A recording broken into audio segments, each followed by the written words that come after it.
أعوذ بالله من الشيطان الرجيم. بسم الله الرحمن الرحيم. الله وبركاته. ইখলাসের সাথে আমলের নিয়ত হিদায়াতের উদ্দেশ্যে নির্ধারিত সময়ের মধ্যে কিছু কথা বলা ও শোনার মতো তৌফিক যেন আল্লাহ রাব্বুল আলামিন আমাদের সকলকে দান করেন। সকলে বলি আমিন। আলহামদুলিল্লাহ আলহামদুলিল্লাহি ওয়া কাফা ওয়া সালামুন আলা ইবাদিহিল্লাযীনা ইসতাফা। أما بعد فأعوذ بالله من الشيطان الرجيم. بسم الله الرحمن الرحيم. قل إن كنتم تحبون الله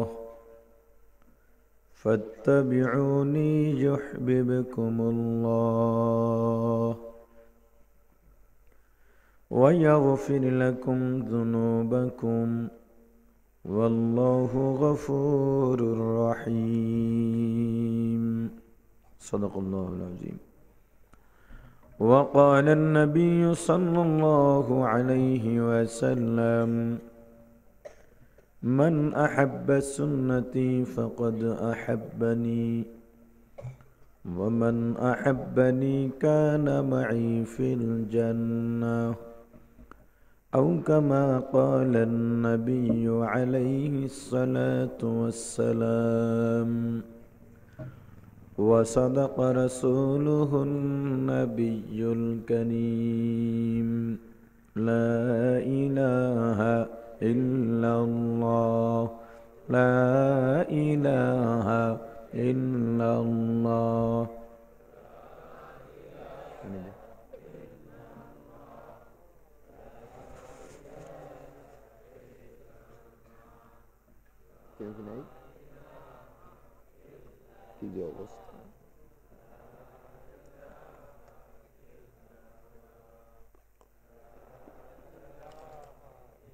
شرف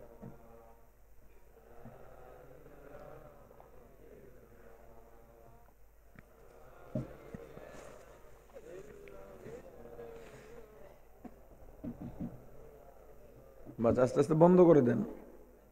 এই তো কি এক আজীব ব্যাপার। জান্নাতের সার্টিফিকেট পাইছেন মনে হয় সবাই, না? লা ইলাহা ইল্লাল্লাহ লা ইলাহা ইল্লাল্লাহ।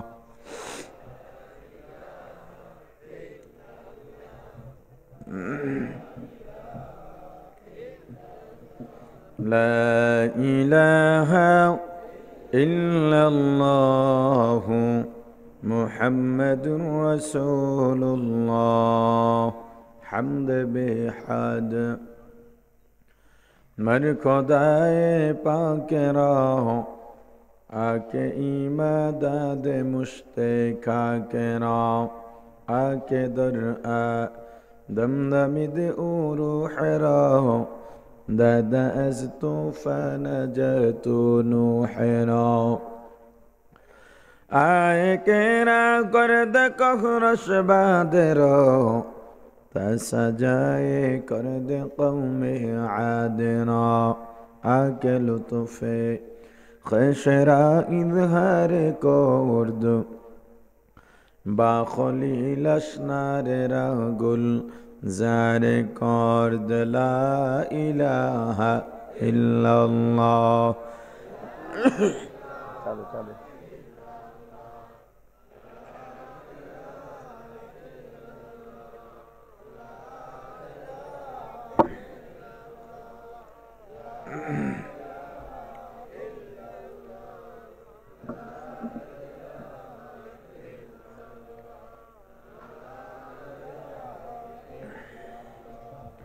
لا إله إلا الله محمد رسول الله.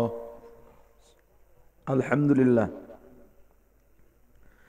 সিলেটের ওসমানী নগরের অন্তর্গত নতুন বাজার ইসলামী যুব সংঘ কর্তৃক আয়োজিত 2 দিনব্যাপী ষষ্ঠ বার্ষিক তাফসীরুল কুরআন মাহফিলের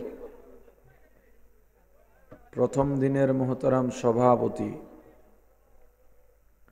মুআজ্জাজ মুকাররম হযরত উলামায়ে কেরাম, দূর দূরান্ত থেকে আগত ইসলাম প্রিয়, দিন প্রিয়, মর্দে মুজাহিদ, আল্লাহ রাব্বুল আলামিনের আশিকিন জাকিরিন মুসলমান ভাইরা, কলিজার টুকরার সমবয়সী যুবক ও ছাত্র বন্ধুগণ, পর্দানিশী মা ও বোনেরা, আল্লাহ তাআলার দরবারে লক্ষ কোটি শুকর ও সুজুদ যেই মহান রব্বুল আলামিন আমাদেরকে হায়াত তৈয়বা দান করে দুনিয়ার জান্নাতের বাগান কোরআন ও হাদিসের আলোচনার এই মোবারক মজলিসে আশা ও বসার মতো তৌফিক দান করেছেন, আলোচনা শোনার মতো সুযোগ করে দিয়েছেন। এজন্য সকলের শুকর আদায় করি আলহামদুলিল্লাহ। আমাকে একটি বিষয় দেয়া হয়েছে, যদিও এখানে বসার আগ পর্যন্ত আমি জানতাম না যে বিষয়টি আমার সাথে নির্ধারণ করা হয়েছে। বিষয় দিলে আগে জানানো উচিত। যাই হোক, তবু সেই বিষয়ের উপরেই কিছু আলোচনা করব ইনশাআল্লাহ। দুনিয়াতে মানুষ যত ইবাদত করে, দ্বীনি খিদমত করে, এগুলোর পিছনে মূল উদ্দেশ্য বা কারণ হলো পরকালীন জিন্দেগি যাতে আমাদের শান্তিময় হয়। পরকালীন জিন্দেগিতে শান্তির জায়গার নাম হলো জান্নাত। আর জান্নাতের মধ্যে সবচেয়ে আকর্ষণীয় যে বিষয়টি হবে সেটি হবে আল্লাহ তাআলার দিদার। প্রত্যেক জান্নাতি আল্লাহ তাআলাকে সরাসরি দেখতে পাবেন। এটা হয়তো বুঝতে কষ্ট হবে, আল্লাহকে দেখার মধ্যে এত আনন্দ কেন হবে। যারা বিবাহ করেছেন এরা কিছুটা বুঝতে সহজ হবে। নতুন বিবাহের পরে আমি তো মনে করি বাসর রাতের এটার মধ্যে কোনো আকর্ষণ তেমন আমার কাছে মনে হয় না। বরং বিবাহের বয়স যখন 2-3 দিন হয়, এরপরে যখন শ্বশুর বাড়িতে থাকে, বিবি যখন একটু চোখের আড়ালে থাকে, ওই সময়টা তার কাছে সবচেয়ে কষ্টদায়ক মনে হয়। কথা কয় না, বিয়ের কথা কয় না, মানে বিয়েতির সংখ্যা এখানে কম।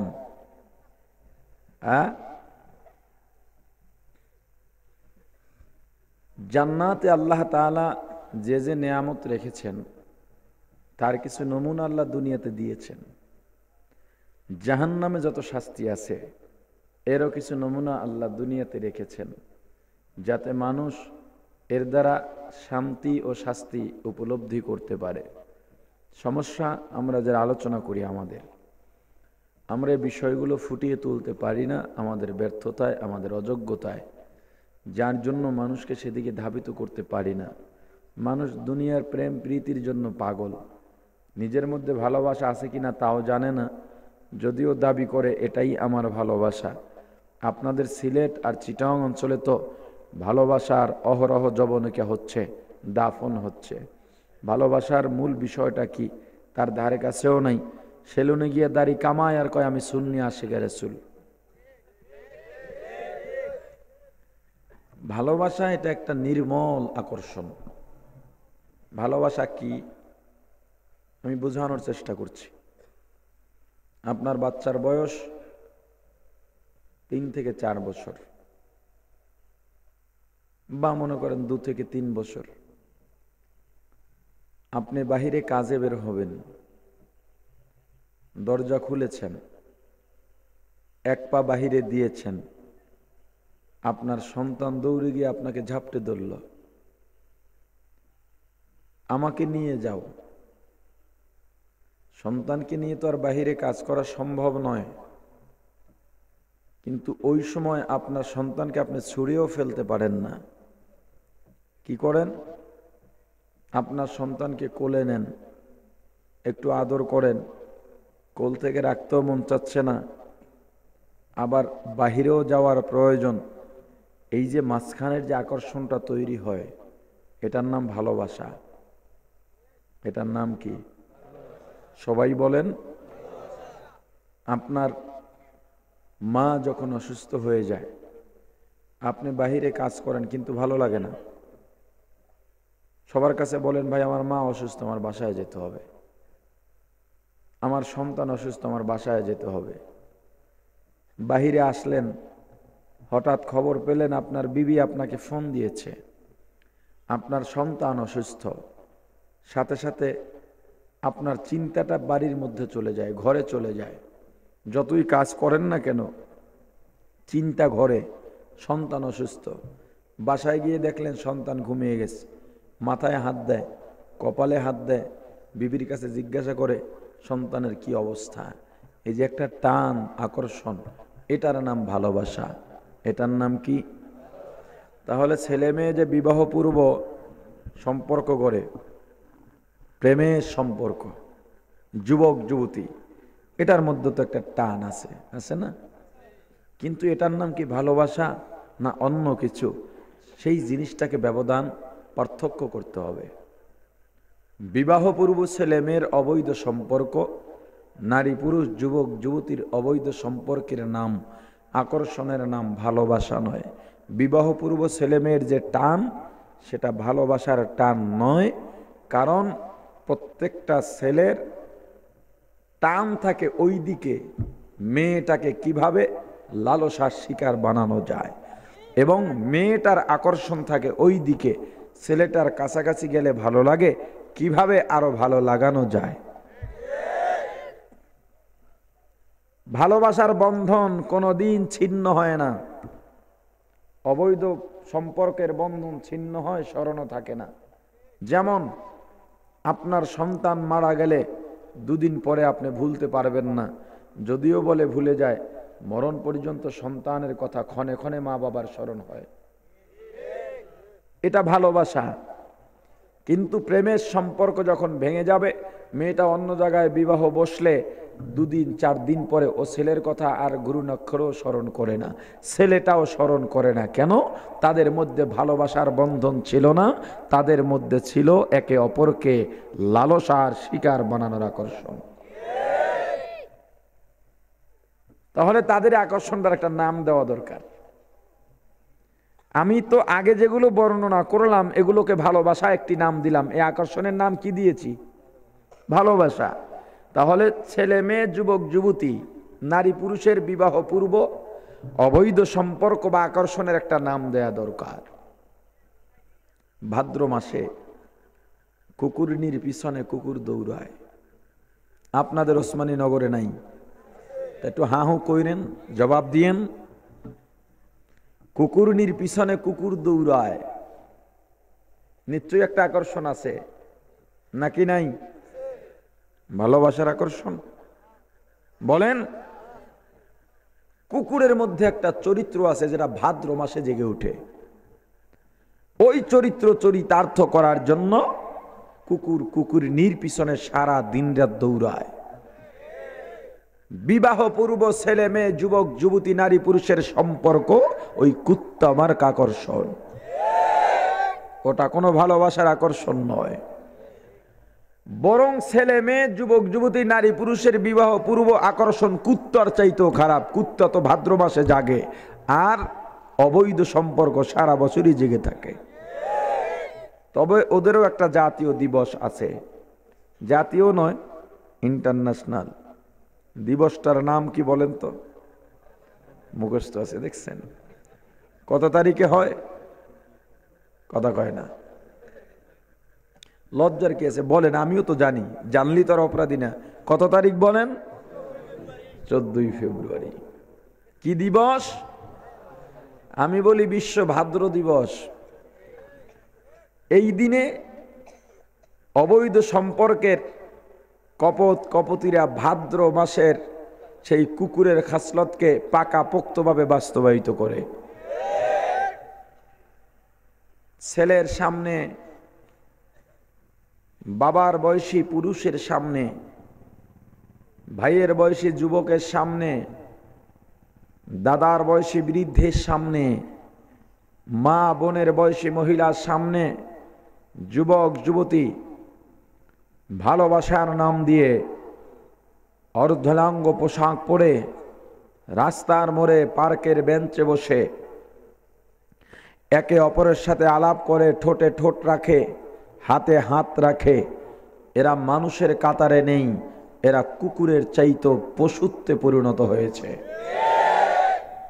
আমি বিশ্বাস করি এই এলাকার মধ্যে যদি 10টি যুবক তৈরি হয়ে যায়, ওসমানীনগর আমার জন্মস্থান, নতুন বাজার আমার জন্মস্থান, এই বাজারের মসজিদের আজান শুনে ফজরের ঘুম ভাঙে। এই মসজিদের ইমামের কাছে আমি কালেমা পড়েছি, আমার বাবা কালেমা পড়েছেন। এই এলাকায় আমার কোরআনের শিক্ষা, এই এলাকায় আমার মা বোনেরা চলাফেরা করেন। এই এলাকাকে সমস্ত প্রকার অপসংস্কৃতির থেকে, সমস্ত প্রকারের অসভ্যতা থেকে আমাকেই বাঁচাতে হবে। অতএব এই এলাকার মধ্যে বিবাহ পূর্ব কোনো যুবক যুবতী, নারী পুরুষ, ছেলে মেয়ে একসাথে হাঁটতে পারবে না। এই এলাকার মধ্যে 14ই ফেব্রুয়ারি উপলক্ষে কোনো উপহার কার্ডের দোকান বসতে পারবে না, ফুলের দোকান বসতে পারবে না। পহেলা বৈশাখ কোনো পান্তা ইলিশের দোকান এই এলাকায় বসতে পারবে না। বৈশাখের 3 দিন আগে 3 দিন পর পর্যন্ত এই এলাকায় কোনো জেলে কোনো মাছের ব্যবসায়ী ইলিশ মাছ বিক্রি করতে পারবে না। আপনাদের যে অবস্থা, তারা তো মনে হয় যে আমার চাইতে আপনারা প্রোগ্রাম ডেলি 10টা বেশি করেন। জবাব দিচ্ছেন না কেন? কথা বললে তো বুঝতে হবে, জবাব দিতে হবে। তো কি এক আজীব ব্যাপার, এমনি শারীরিকভাবে দুর্বল, চাইছিলাম আসবো না, পরে চিন্তা করে এক হুজুর বসে রয়েছে, ওনাকে মাহফিল ক্যান্সেল করছি। কবি মনে হয় মেজবা সাহেব এরকম হই, এর আগে এক মাহফিল আসতে পারিনি, কাতারে প্রোগ্রামে গিয়েছিলাম। আবার এই মাহফিল কামাল ভাই দাওয়াত দিয়েছে, বেচারার সাথে আজ পর্যন্ত দেখাও নাই, তবে ভালো একটা বন্ধুত্ব হয়ে গেছে, থাকেন লন্ডনে, যার জন্য প্রোগ্রামটা আসছি।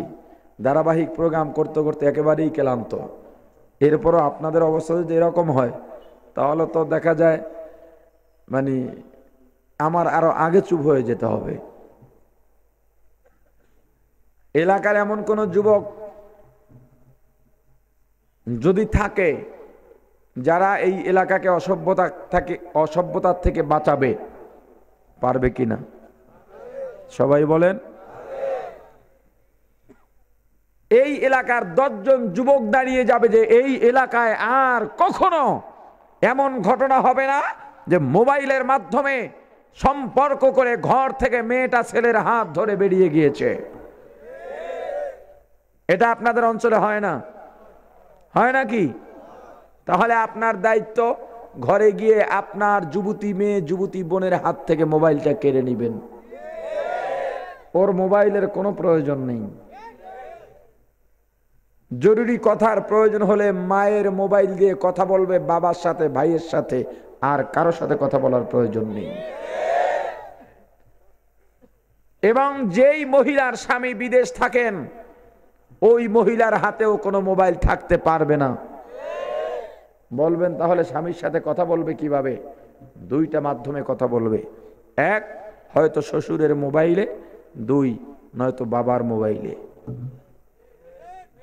আর কারো মোবাইলে কথা বলতে পারবে না, কারণ অন্য কারো মোবাইলে কথা বললেও অন্য সুযোগ আছে। মায়ের মোবাইল নিয়ে কথা বলবে, মা এতটা যাচাই করবেন না।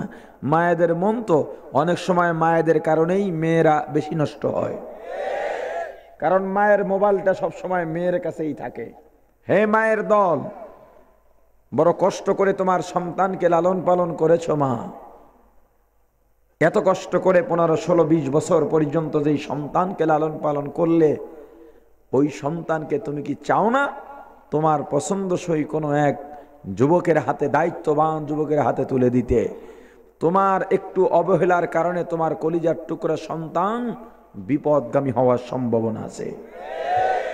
রাগ করেন আপনারা? রাগ তো করতেই পারেন। রাগ করলেও আমার কিছু আসবে যাবে না। কথায় কথায় অনেক দূরে চলে গিয়েছি, ভালোবাসা নিয়ে কথা চলছিল। পরকালে প্রত্যেকটা মানুষ শান্তিতে থাকতে চায়।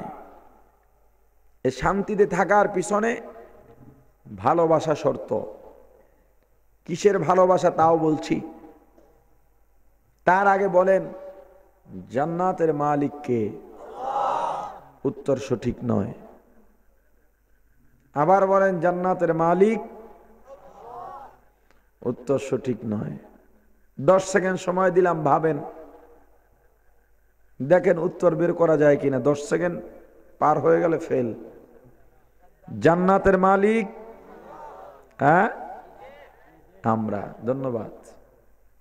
জান্নাতের মালিক আমরা, কিন্তু জান্নাত বানিয়েছেন কে? কাদের জন্য বানিয়েছেন? দুনিয়াতে যতটা মানুষ জন্মগ্রহণ করেছে, ভবিষ্যতে করবে, প্রত্যেকটা মানুষের জন্য পরকালে আল্লাহ রাব্বুল আলামিন একটা একটা জান্নাত বরাদ্দ করেছেন। কেউ পাবে, কেউ পাবে না। যেমন বাবা সম্পদ কামাই করেন নিজের জন্য না সন্তানের জন্য? সন্তান বাবার কথা শুনে না, মদ, গাঞ্জা, জুয়া, ইফটিজিং, খুন খারাপির সাথে জড়িত এমন সন্তানকে বাবা সম্পদ দিবেন? কথা বলেন না কেন? বরং বাবা বলে যাবেন এই কুলাঙ্গার সন্তান যেন আমার জানাজায়ও শরীক না হয়। সন্তান, তুমি যদি বাবার পরিত্যক্ত সম্পদের ভাগ পেতে চাও, তাহলে বাবাকে পরিপূর্ণ ভালোবাসতে হবে। ভালোবাসার নমুনা কি? বাবা যা বলেন তা মানতে হবে। শুধু শুনলে হবে না, কি করতে হবে? মানতে হবে। তদ্রূপ ভাবে যেই আল্লাহ জান্নাত বানালেন, আপনি আমি যদি সেই জান্নাতের মালিক হতে চাই, ওই আল্লাহকে ভালোবাসতে হবে। কাকে ভালোবাসতে হবে? আল্লাহকে ভালোবাসার মানে কি? আল্লাহ যা বলেছেন তা মানতে হবে। শুধু জানলে হবে না, শুনলে হবে না, কি করতে হবে? মানতে হবে। আল্লাহর ভালোবাসা অন্তরে ঢুকাও। ভালোবাসাই তোমার মধ্যে নাই, তুমি যুবতীর রূপে পাগল হয়ে তার প্রতি তোমার আকর্ষণ চলে গেছে। আল্লাহর রূপে পাগল হতে হবে। সারা পৃথিবীটাই আল্লাহর রূপ, তোমার 3.5 হাত বডিটাই আল্লাহর রূপ। প্রত্যেকটা মানুষ যদি চায় আল্লাহর যে কোনো সৃষ্টির থেকে আল্লাহর পরিচয় নিতে পারে, ঠিক কিনা বলেন? আর যারা আল্লাহর সৃষ্টি দেখে আল্লাহর পরিচয় লাভ করতে পারবে, আল্লাহ তাদেরকেই জ্ঞানী বলেছেন। ইন্না ফি খালকিস সামাওয়াতি ওয়াল আরদি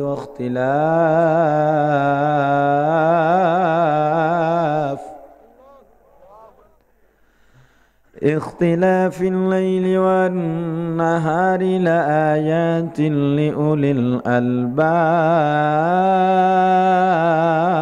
الألباب الذين يذكرون الله قياما وقعودا وعلى جنوبهم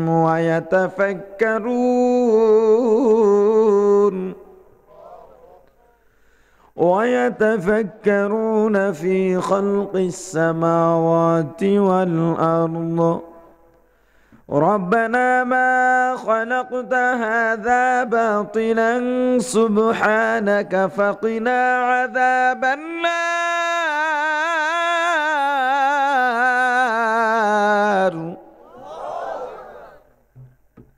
এখানে অনেক আলোচনা। জ্ঞানীদের 3টা গুণ আল্লাহ বলেছেন, তার মধ্যে একটা হলো ইয়াতাফাক্কারুন। যারা গবেষণা করে, তাফাক্কুর করে। কোথায়? আসমান আর জমিনের মাঝে যত আল্লাহর মাখলুক আছে এগুলো নিয়ে গবেষণা করে, গবেষণার মাধ্যমে আল্লাহর পরিচয় পায়। আল্লাহর সাথে যাদের সম্পর্ক ভালো হবে, আল্লাহর দিদারের মজা কি সেটা তুমি এখনো উপলব্ধি করতে পারোনি, কারণ তুমি নামাজেই তো দাঁড়াও না। নামাজহীন জিন্দেগি, রোজাহীন জিন্দেগি, আমলহীন জিন্দেগি, তেলাওয়াতহীন জিন্দেগি। নামাজ জানো না, রোজা জানো না, পর্দা জানো না, আমল জানো না, তোমার মধ্যে ইলম নাই। হালাল হারাম, জায়েজ না জায়েজ, বৈধ অবৈধ তোমার জানা নাই। ও মুসলমান, পাক না পাক তোমার জানা নাই। তুমি আবার বড় বড় চাপা মারো, হুজুর না হলে কি হুজুরদের আগেই জান্নাতে যাব। ও মুসলমান ইমানদার, জান্নাত যদি পাইতে চাও, জান্নাত যিনি বানাইলেন তাকে ভালোবাসতে হবে। ও মুসলমান ইমানদার, আল্লাহর গোলাম, জান্নাত পাওয়ার পিছনে ভালোবাসা শর্ত কি জোরে বলেন?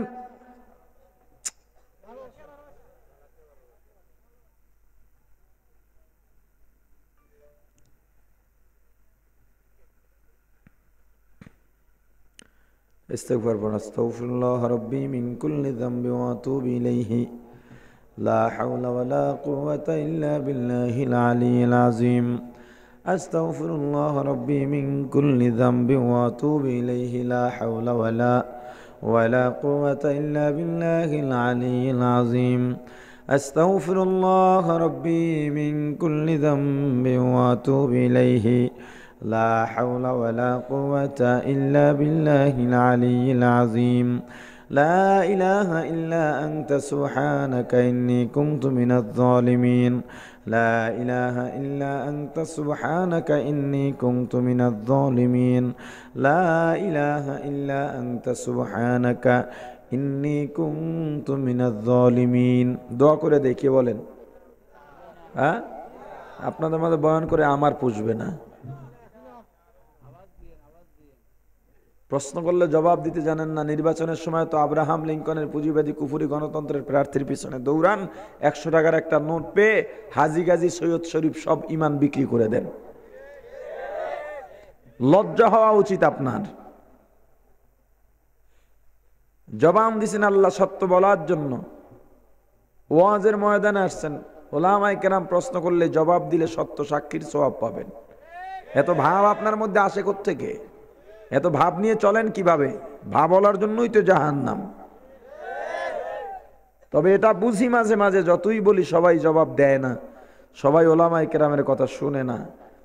ওলামায়ে কেরাম বলতে বলতে যদি গলার থেকে রক্ত বের করে দেন, তবুও সবাই মানবে না।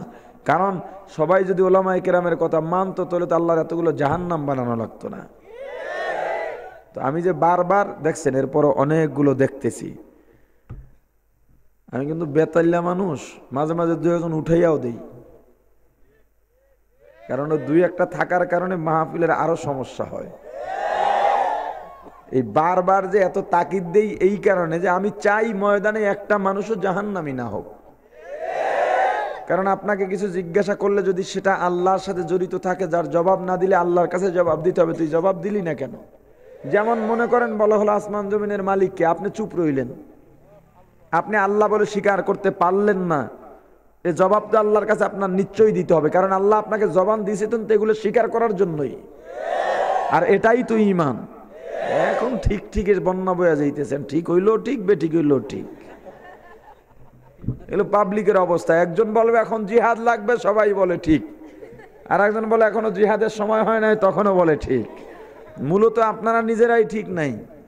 আগে নিজে ঠিক হন, সাদাকে সাদা বলতে শিখেন, কালাকে কালা বলতে শিখেন, ভালোকে ভালো বলতে শিখেন, মন্দকে মন্দ বলতে শিখেন, দেখবেন সমাজ সুন্দর হয়ে যাবে। চাটুকারি বাদ দেন। চেয়ারম্যানের সাথে ঘুরে, মেম্বারের সাথে ঘুরে, মেম্বার যেটা কয় উনি ওইটাই কয়। এজন্য আমাকে আজকে পেঁপে নিয়ে গিয়েছিল আপ্যায়নে মাহফিল কর্তৃপক্ষ। জিজ্ঞাসা করেছিলাম পেঁপের থেকে কি পেঁপের ঘ্রাণ আসে নাকি কাঁঠালের ঘ্রাণ আসে? ওনারা তো আর বুঝে নাই কেন বলেছি। একটা ঘটনা আছে, চেয়ারম্যান পেঁপে কিনে তার চাটুকার যে কয়জন আছে ভাগ করে সবাইকে দিচ্ছে, দিয়া বলে আমি আগে খাই, টেস্ট করি, তোরা পরে বল কেমন লাগে। চেয়ারম্যানে মুখে দিয়ে কয় উফ, পেঁপে না যেন কাঁঠাল, এত সুন্দর গ্রান। চাটুকার সবগুলোকে ওস্তাদ শুধু কাঁঠালের মতো না, অরিজিনাল কাঁঠালই হয়ে গেছে। চেয়ারম্যান কয় এক একটাকে এক একটা লাথি মারবো, এখান থেকে বের হয়ে যাবি। তোদের মতো চাটুকারদের কারণেই আমরা সঠিক পথে চলতে পারি না। চেয়ারম্যান তো এমনিই বলছে, দেখে চাটুকাররা কি বলে। চাটুকাররা বলে ওস্তাদ একেবারেই কাঁঠাল। পেঁপে কোনোদিন কাঁঠাল হবে? সত্যকে সত্য বলতে শিখেন, ভিতরে ব্যক্তিত্ব ঢুকান। জান্নাত ভালোবাসার সাথে জড়িত। কিসের সাথে? দুনিয়ার ভাদ্র মাসের ভালোবাসা নাকি অরিজিনাল ভালোবাসা? জোরে বলেন। বলেন জান্নাতের মালিক কে? হ্যাঁ, জান্নাত বানিয়েছেন কে? কাদের জন্য বানিয়েছেন? ওই আল্লাহর জান্নাত যদি পাইতে চাই আল্লাহকে ভালোবাসতে হবে। কাকে ভালোবাসতে হবে? আল্লাহকে কি করলে ভালোবাসা হয় আল্লাহ নিজেই জানিয়ে দিলেন। আল্লাহ যেটা বলেন সেটা কুরআন। এজন্যই কোরআনকে আমরা কালামুল্লাহ বলি। কালামুল্লাহ অর্থ হলো আল্লাহর কথা। কার কথা? আল্লাহর ভালোবাসার মাপকাঠি কোরআন থেকে জানব। আল্লাহ রাব্বুল আলামিন পয়গম্বরকে জানায় দেন, পয়গম্বর আপনি দুনিয়ার মানুষকে জানায় দেন আমি আল্লাহকে যদি ভালোবাসতে চাই কি করতে হবে আপনি বলে দেন, ইন কুনতুম তুহিব্বুনাল্লাহ। ও দুনিয়ার উম্মত, যদি আল্লাহকে ভালোবাসতে চাও ফাত্তাবিউনি, তোমরা আমি নবীর ইত্তেবা করো, অনুসরণ করো, আমি নবীকে ভালোবাসো। যদি আমি নবীর ইত্তেবা অনুসরণ করো, আমি নবীকে ভালোবাসো, কি হবে? ইউহিব্বুকুমুল্লাহ, আল্লাহকেই ভালোবাসা হয়ে যাবে। আল্লাহর ভালোবাসার মাপকাঠি সহজ এক কথায়। প্রশ্ন 1 নাম্বার, আল্লাহকে ভালোবাসে কারা? উত্তর, রাসূলকে ভালোবাসে যারা। আমি প্রশ্ন করব, আপনারা জবাব দিবেন। প্রশ্ন, আল্লাহকে ভালোবাসে কারা? আল্লাহকে ভালোবাসে না কারা? ও মুসলমান ইমানদার আল্লাহর গোলাম, আল্লাহর ভালোবাসার মাপকাঠি কে দিছেন? আল্লাহ যেটা বলেন সেটা কি? জোরে বলেন, কুরআন। এজন্য আমরা কোরআনকে কালামুল্লাহ বলি। কোরআনের মধ্যে প্রত্যেকটা শব্দ আল্লাহর জবানের কথা। আল্লাহ জানা দিলেন আমি আল্লাহকে কারা ভালোবাসে, রাসূলকে যারা ভালোবাসে তারাই আল্লাহকে ভালোবাসে। আল্লাহকে ভালোবাসে না কারা? রাসূলকে ভালোবাসে না যারা। প্রশ্নটা ছিল কি? আল্লাহকে ভালোবাসে কারা? প্রশ্নটা কি? এটা হলো 1 নাম্বার প্রশ্ন। উত্তর কি? সবাই বলেন।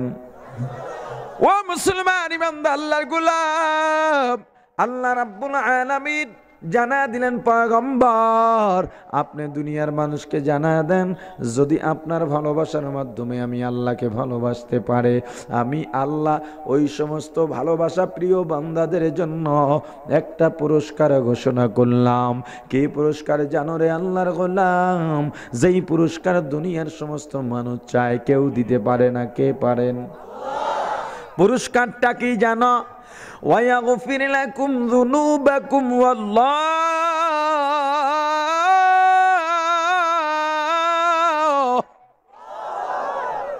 ওয়াল্লাহু গফুরুর রহিম।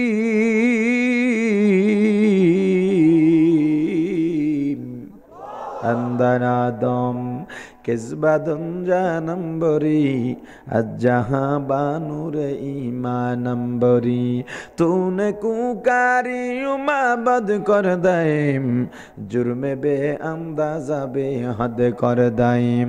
আল্লাহ জানা দিলেন পয়গম্বর দুনিয়ার মানুষকে জানা দেন, যদি গুনাহ হয়ে যায় ইচ্ছাকৃত গুনাহ করলে কিন্তু ক্ষমা পাওয়ার সম্ভাবনা কম। মানুষ জীবনে কত গুনাহ করে, যদি অনিচ্ছাকৃতভাবে গুনাহ হয়ে যায় আমি আল্লাহর দরবারে ক্ষমা চাইলে আমি আল্লাহ ক্ষমা করে দিব। এ গুনাহগার, নিরাশ হওয়ার কারণ নাই। গুনাহ করতে করতে করতে করতে আসমান জমিনের মাঝখানের জায়গাটা গুনাহ দিয়ে ভরে ফেলেছ। পাহাড় পরিমাণ গুনাহ করছো, নদীর সাগরের পানির ফেনা পরিমাণ গুনাহ করছো। এখনো তোমার জন্য একটা দরজা খোলা আছে, দরজাটার নাম আল্লাহর রহমতের দরজা। কিসের দরজা? আল্লাহর রহমতের দরজার পাওয়ার এত পাওয়ার, আল্লাহর রহমতের এত পাওয়ার। যদি হাতে পায়ের মধ্যে রশি দিয়া বাঁধিয়া আপনাকে বা আমাকে পানির মধ্যে ছেড়ে দিয়ে বলা হয় খবরদার তোমার শরীরে যেন পানি না লাগে, সম্ভব নাকি? সম্ভব। যদি আল্লাহর এক ফোঁটা রহমত থাকে সম্ভব। আসমান থেকে জমিন থেকে আসমান, মাশরিক থেকে মাগরিব অথবা শিমাল থেকে জুনুব পর্যন্ত কয়েক কিলোমিটার ভারী একটা সীসা গলা প্রাচীর গড়ে দেওয়া হয়। দুনিয়ার এমন কোনো শক্তি নাই এই সীসা ডালা প্রাচীরটা ভাঙতে পারবে।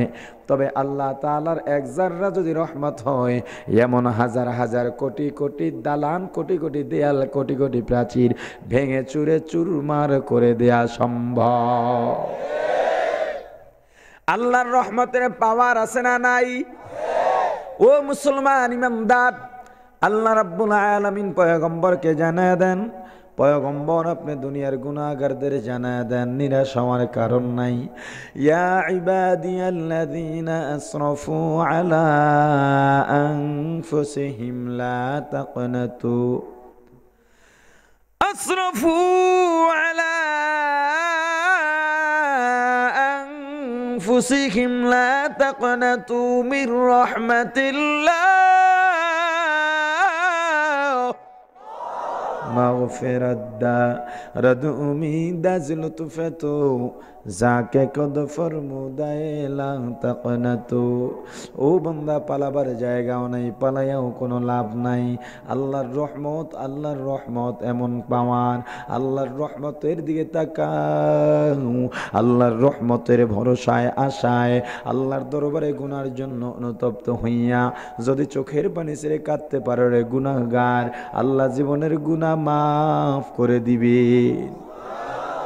পয়গম্বর মুসা আলাইহিস সালাতু ওয়াস সালামের জামানায় মিশরের মধ্যে কোনো বৃষ্টি নাই, পানির অভাবে জমিনগুলো ফেটে চৌচির হয়ে গেছে, ফসলগুলো পুড়ে ভস্ম হয়ে গেছে।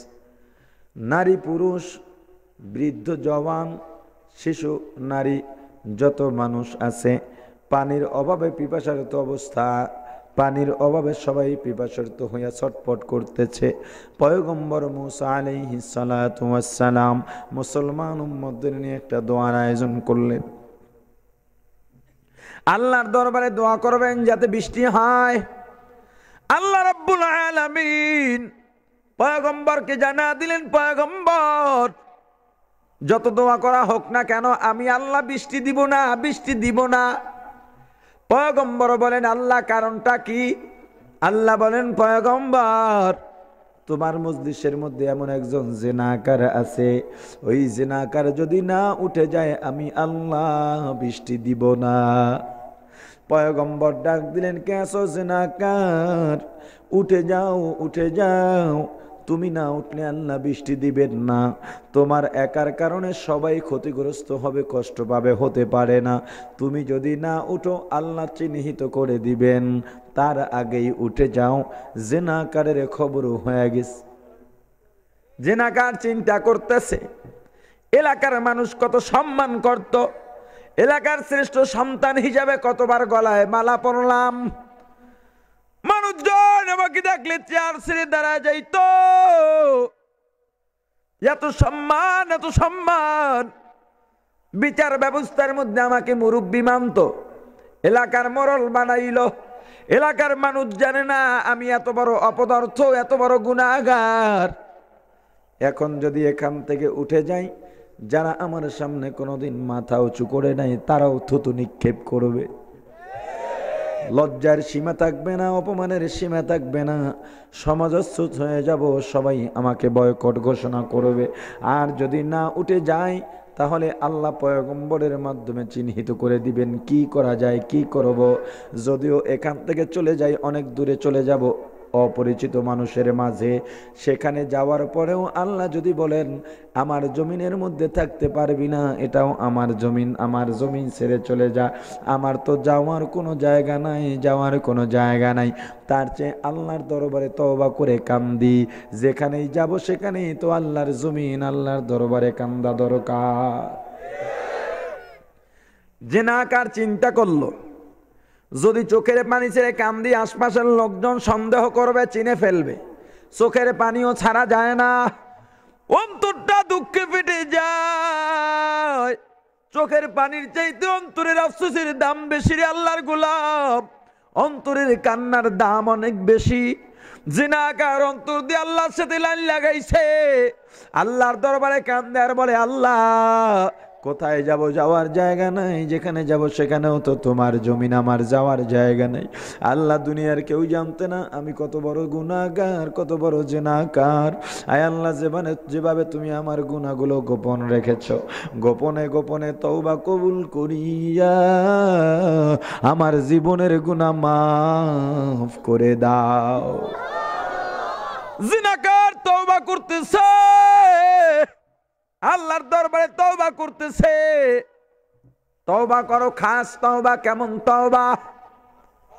জোরে বলেন। তওবা করে আবার তওবা ভাঙ্গিলাম, তওবা করে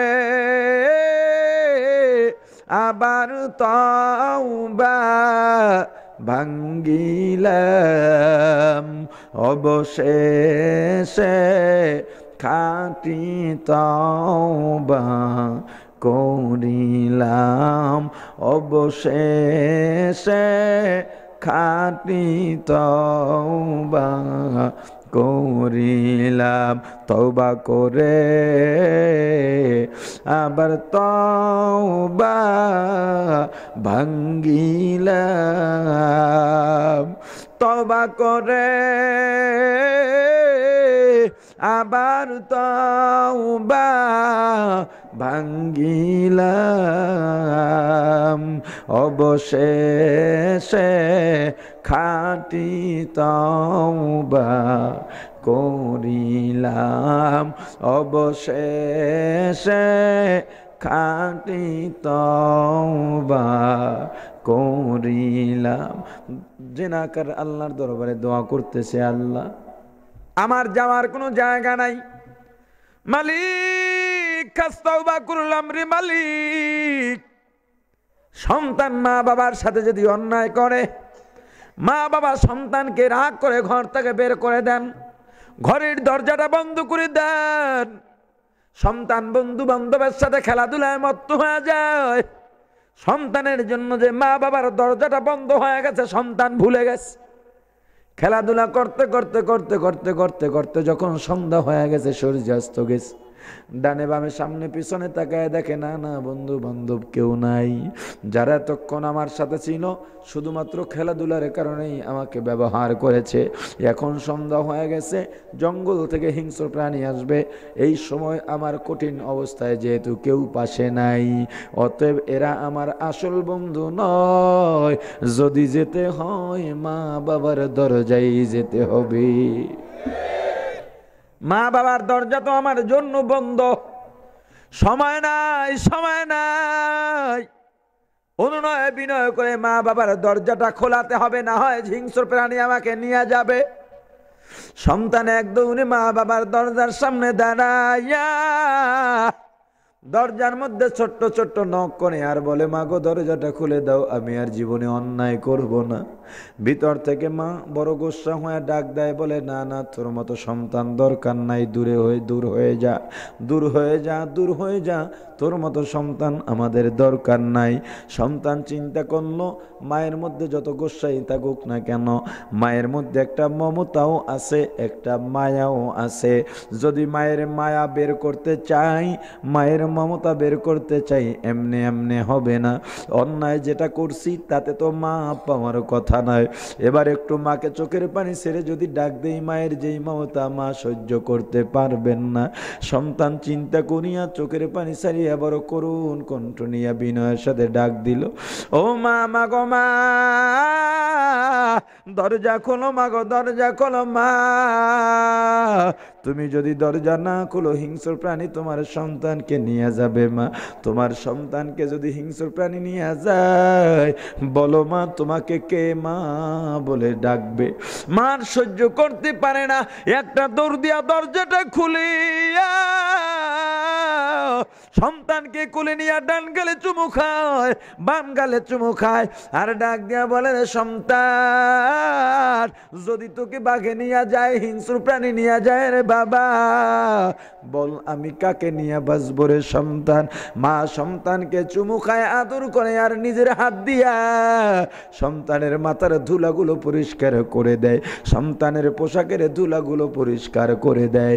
জেনাকার কান্দার বলে, আল্লাহ আমি তো তোমার দরবারে উপস্থিত হয়ে গেলাম, আয় আল্লাহ তোমার দরজা ছাড়া আমার তো জায়গা নাই, আল্লাহ যত গুনাহ করছি তোমার কাছে বলার মতো কোনো সাধ্য নাই, আয় আল্লাহ লজ্জায় আমি অবনতরে মালিক দুনিয়ার খেলাধুলায় লিপ্ত হয়েছিলাম, আমার জন্য জিনাজাতের দরজাটা প্রায় বন্ধ, রহমতের দরজাটা বন্ধ, আমি ভুলে গিয়েছিলাম, আয় আল্লাহ কোন দিন জানি জীবনের সূর্য অস্ত যায় রে জানি না, আয় আল্লাহ তোমার নাফরমান তোমার দরবারে উপস্থিত, তোমার গুনাহগার তোমার দরবারে উপস্থিত রে মালিক, আয় আল্লাহ জীবনে আর গুনাহ করব না, তওবা করলাম, মাফ করে দাও রে আল্লাহ, মাফ করে দাও। যখন জিনাকার আল্লাহর দরবারে অনুনয় বিনয় করে ফরিয়াদ শুরু করলো, আল্লাহ রাব্বুল আলামিনের অন্তরের মধ্যে জোশ মেরে গেল, আল্লাহর কুদরতি অন্তরে জোশ মেরে যায়, আল্লাহ রাব্বুল আলামিন সঙ্গে সঙ্গে আসমানের মধ্যে মেঘ জমা করিয়া মিশরের জমিনে মুষলধারে বৃষ্টি বর্ষণ শুরু করে দেয়। পয়গম্বর রাগ হয়ে গেছেন, আল্লাহ, মাইকের সাউন্ড বাড়ান, আল্লাহ আপনি বললেন জিনাকার না উঠলে বৃষ্টি দিবেন না, কাউকে তো উঠতেও দেখলাম না, আপনি বৃষ্টি কেন দিলেন?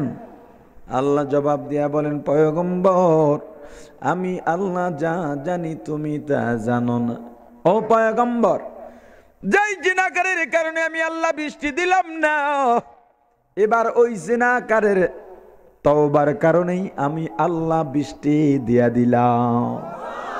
আউলিয়ারা কারে কবায় খতিয়ার, জাহেলারা কারে দুনিয়ায় ইখতিয়ার, আশিকারা মিল্লাত মযহব জুদাস্ত, আশিকারা মিল্লাত মযহব খুদাস্ত।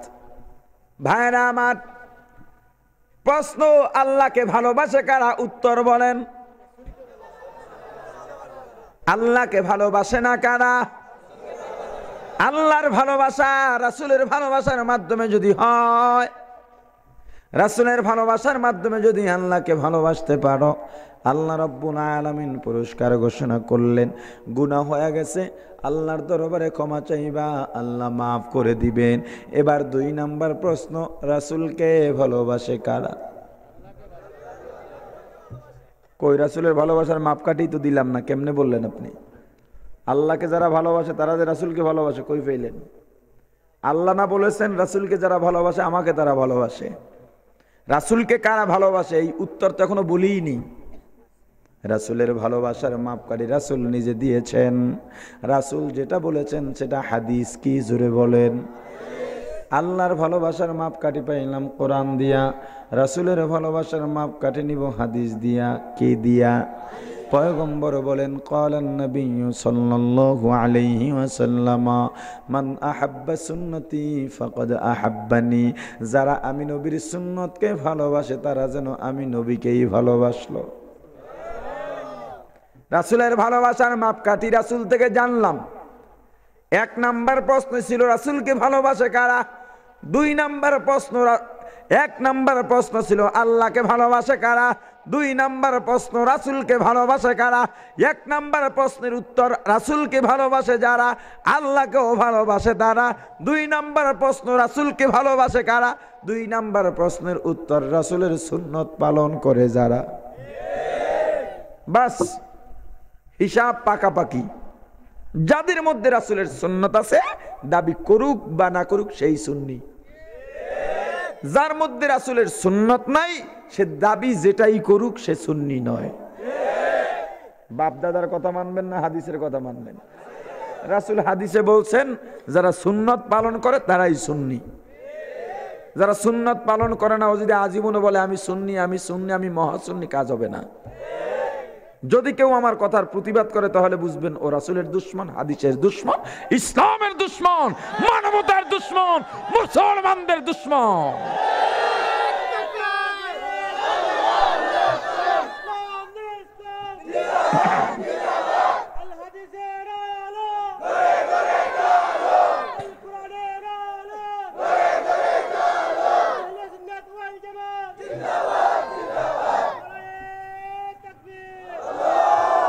প্রিয় ভাইরা আমার, এই আপনাদের সিলেট আর চট্টগ্রামে যে কথাটা বলেছিলাম ফিনিশিং দেয়নি, হয়তো অনেকে দাদার মধ্যে ছিলেন। ভালোবাসা বলতে ওই সময় যেটা বলছি এই রোগের কথাই দুই এলাকায় বলিনি, এখন যেটা বলবো সেই রোগের কথা বলেছি। ভালোবাসা তো নাই, মোটেও নাই, শুধু বলে আমার মধ্যে রাসূলের ভালোবাসা ভরা। আমি গত বছর চট্টগ্রামের জমিয়তুল ফালাহ ময়দানে মাহফিলে গিয়েছিলাম। তো মসজিদের মধ্যে বসা, গতবার অথবা তার আগের বার দুবারই গিয়েছি, গতবারও গিয়েছি, তার আগের বারও গিয়েছি, 2 বছর কোনো 1 বছর হবে, মনে হয় আগের বছরই হবে। এক লোক আমার কাছে এসে বললেন, হুজুর এই মোবাইলের মধ্যে যত ওয়াজ সব আপনার, আমি আপনার একজন একনিষ্ঠ ভক্ত, রাতে আপনার ওয়াজ না শুনলে আমার ঘুমই আসে না। আমি তাকে মোবারকবাদ জানাইলাম। উনি বললেন, হুজুর তবে আমার একটা প্রশ্ন। জি বলেন। ভয় পাচ্ছি। কিসের ভয়? আপনি নির্ভয়ে বলেন। হুজুর আপনি সুন্নি না ওয়াহাবি? আমি বললাম আমাকে দেখে কেমন মনে হয়? হুজুর এর লেগেই তো প্রশ্ন করছি, আমরা তো সুন্নি কিন্তু আপনাকে ওয়াহাবি ওয়াহাবি দেখা যায়। আমি বললাম জি, আমি একজন খাঁটি ওয়াহাবি হওয়ার চেষ্টা করতেছি। কয় বলেন কি? আপনার ওয়াজ আমি শুনি, আস্তাগফিরুল্লাহ, আমার মেমোরিটাই তো নাপাক হয়ে গেল, ওয়াহাবির ওয়াজ আমার মধ্যে। আমি বললাম ভাইজান আপনি কি? কয় মাশাআল্লাহ আমি খাঁটি সুন্নি। ইয়া রাসূলুল্লাহ, ইয়া গাউসে আজম।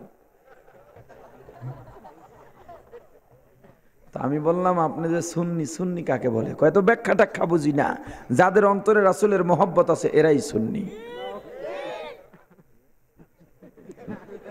আগে কইছিলাম না সব জায়গায় ঠিক, জোশের সাথে হুশও ঠিক থাকতে হবে, ঠিক কি না বলে? জোশ আছে হুশ নাই হবে না, হুশ আছে জোশ নাই তাতেও হবে না, দুইটা একত্রে লাগবে। সুন্নিও ওয়াহাবিও। কয়েকটা ওয়াহাবি সুন্নি হয় কি করে? আমি বলছি আপনাকেও ওয়াহাবি হতে হবে। কয়টা কেমন কথা, আপনি বাড়াবাড়ি করতেছেন। আমি বলি নবীজি সবচেয়ে বড় ওয়াহাবি ছিলেন, পৃথিবীর সর্বকালের সর্বশ্রেষ্ঠ ওয়াহাবি মুহাম্মদুর রাসূলুল্লাহ সাল্লাল্লাহু আলাইহি ওয়াসাল্লাম। আপনি অবাক হচ্ছেন? কেন অবাক হবেন না? জিনা যে কইলেন আমি জবাব চাইলে উত্তর দিতে পারবেন? অবাক হওয়ারই কথা, স্বাভাবিক বিষয়। আমি বললাম সুন্নত এটা সুন্নি, এটা সুন্নত থেকে। কিসের থেকে? সবাই বলেন সুন্নত। সুন্নত থেকে সুন্নি। আপনাদের এলাকার নাম কি? নতুন বাজার। এই এলাকার কোনো মানুষ যদি অন্য এলাকায় যায়, মনে করেন লোকটার নাম আব্দুল করিম, তখন লোকটাকে বলা হবে আব্দুল করিম নতুন, জোরে বলেন, নতুন বাজারি। কি বলা হবে? কেন? জায়গাটার নাম তো নতুন বাজার, রি কেন হলো? এটা ইয়া নিসবতি বলে, বুঝানো হচ্ছে এই লোকটা নতুন বাজার ওয়ালা, মানে নতুন বাজারের লোক। ঠিক সুন্নি মানে সুন্নত ওয়ালা, যেই লোকটা সুন্নত পালন করে তাকে সুন্নি বলে। যার মাথায় টুপি সে সুন্নি, যার মুখে দাড়ি সে সুন্নি, যার গায়ে জুব্বা সে সুন্নি। তো ভাইজান আপনাদেরকে তো আমি নাম বলার আগেও বুঝতে পারতাম না যে আপনারা মুসলমান না ভিন্ন ধর্মের কোনো লোক। আমার মাথায় টুপি, মুখে দাড়ি, গায়ে জুব্বা, নামাজ পড়ার চেষ্টা করি, তাহাজ্জুদ না পড়তে পারলেও মাঝে মাঝে চেষ্টা করি, তেলাওয়াত করি, জিকির করি, এত কিছুর পর আমি সুন্নি হতে পারলাম না। আপনারে রামকৃষ্ণ বলবো না হরিপদ বলবো নাকি আব্দুর রহিম বলবো তাও তো বুঝতেছি না, অথচ আপনি সুন্নি কিভাবে? আসল জায়গায় হাত লাগছে না? বুঝছি বুঝছি। ওয়াহাবি কিভাবে হতে হবে? আপনি এত বড় স্পর্ধা দেখালেন, আমার দয়াল নবী সেও নাকি ওয়াহাবি। ওনার দয়াল নবী মনে হয় নবীজি ওদের বাপ দাদার সম্পদ। কথা কন না কা? নবীকে নিয়ে বিজনেস শুরু করেছে,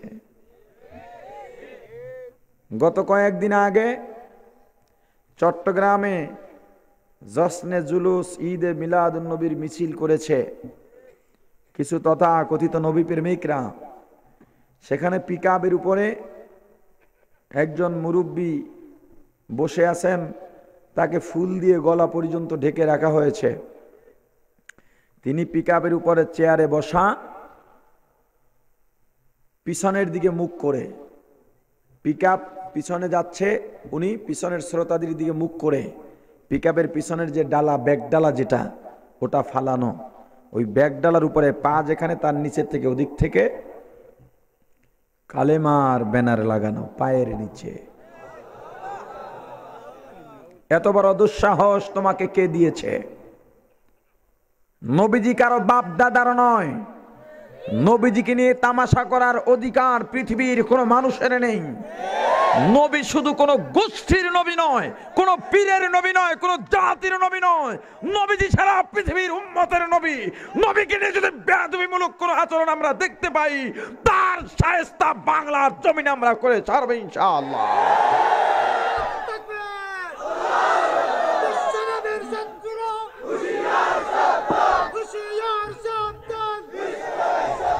প্রিয় ভাইরা আমার, আজীব ব্যাপার।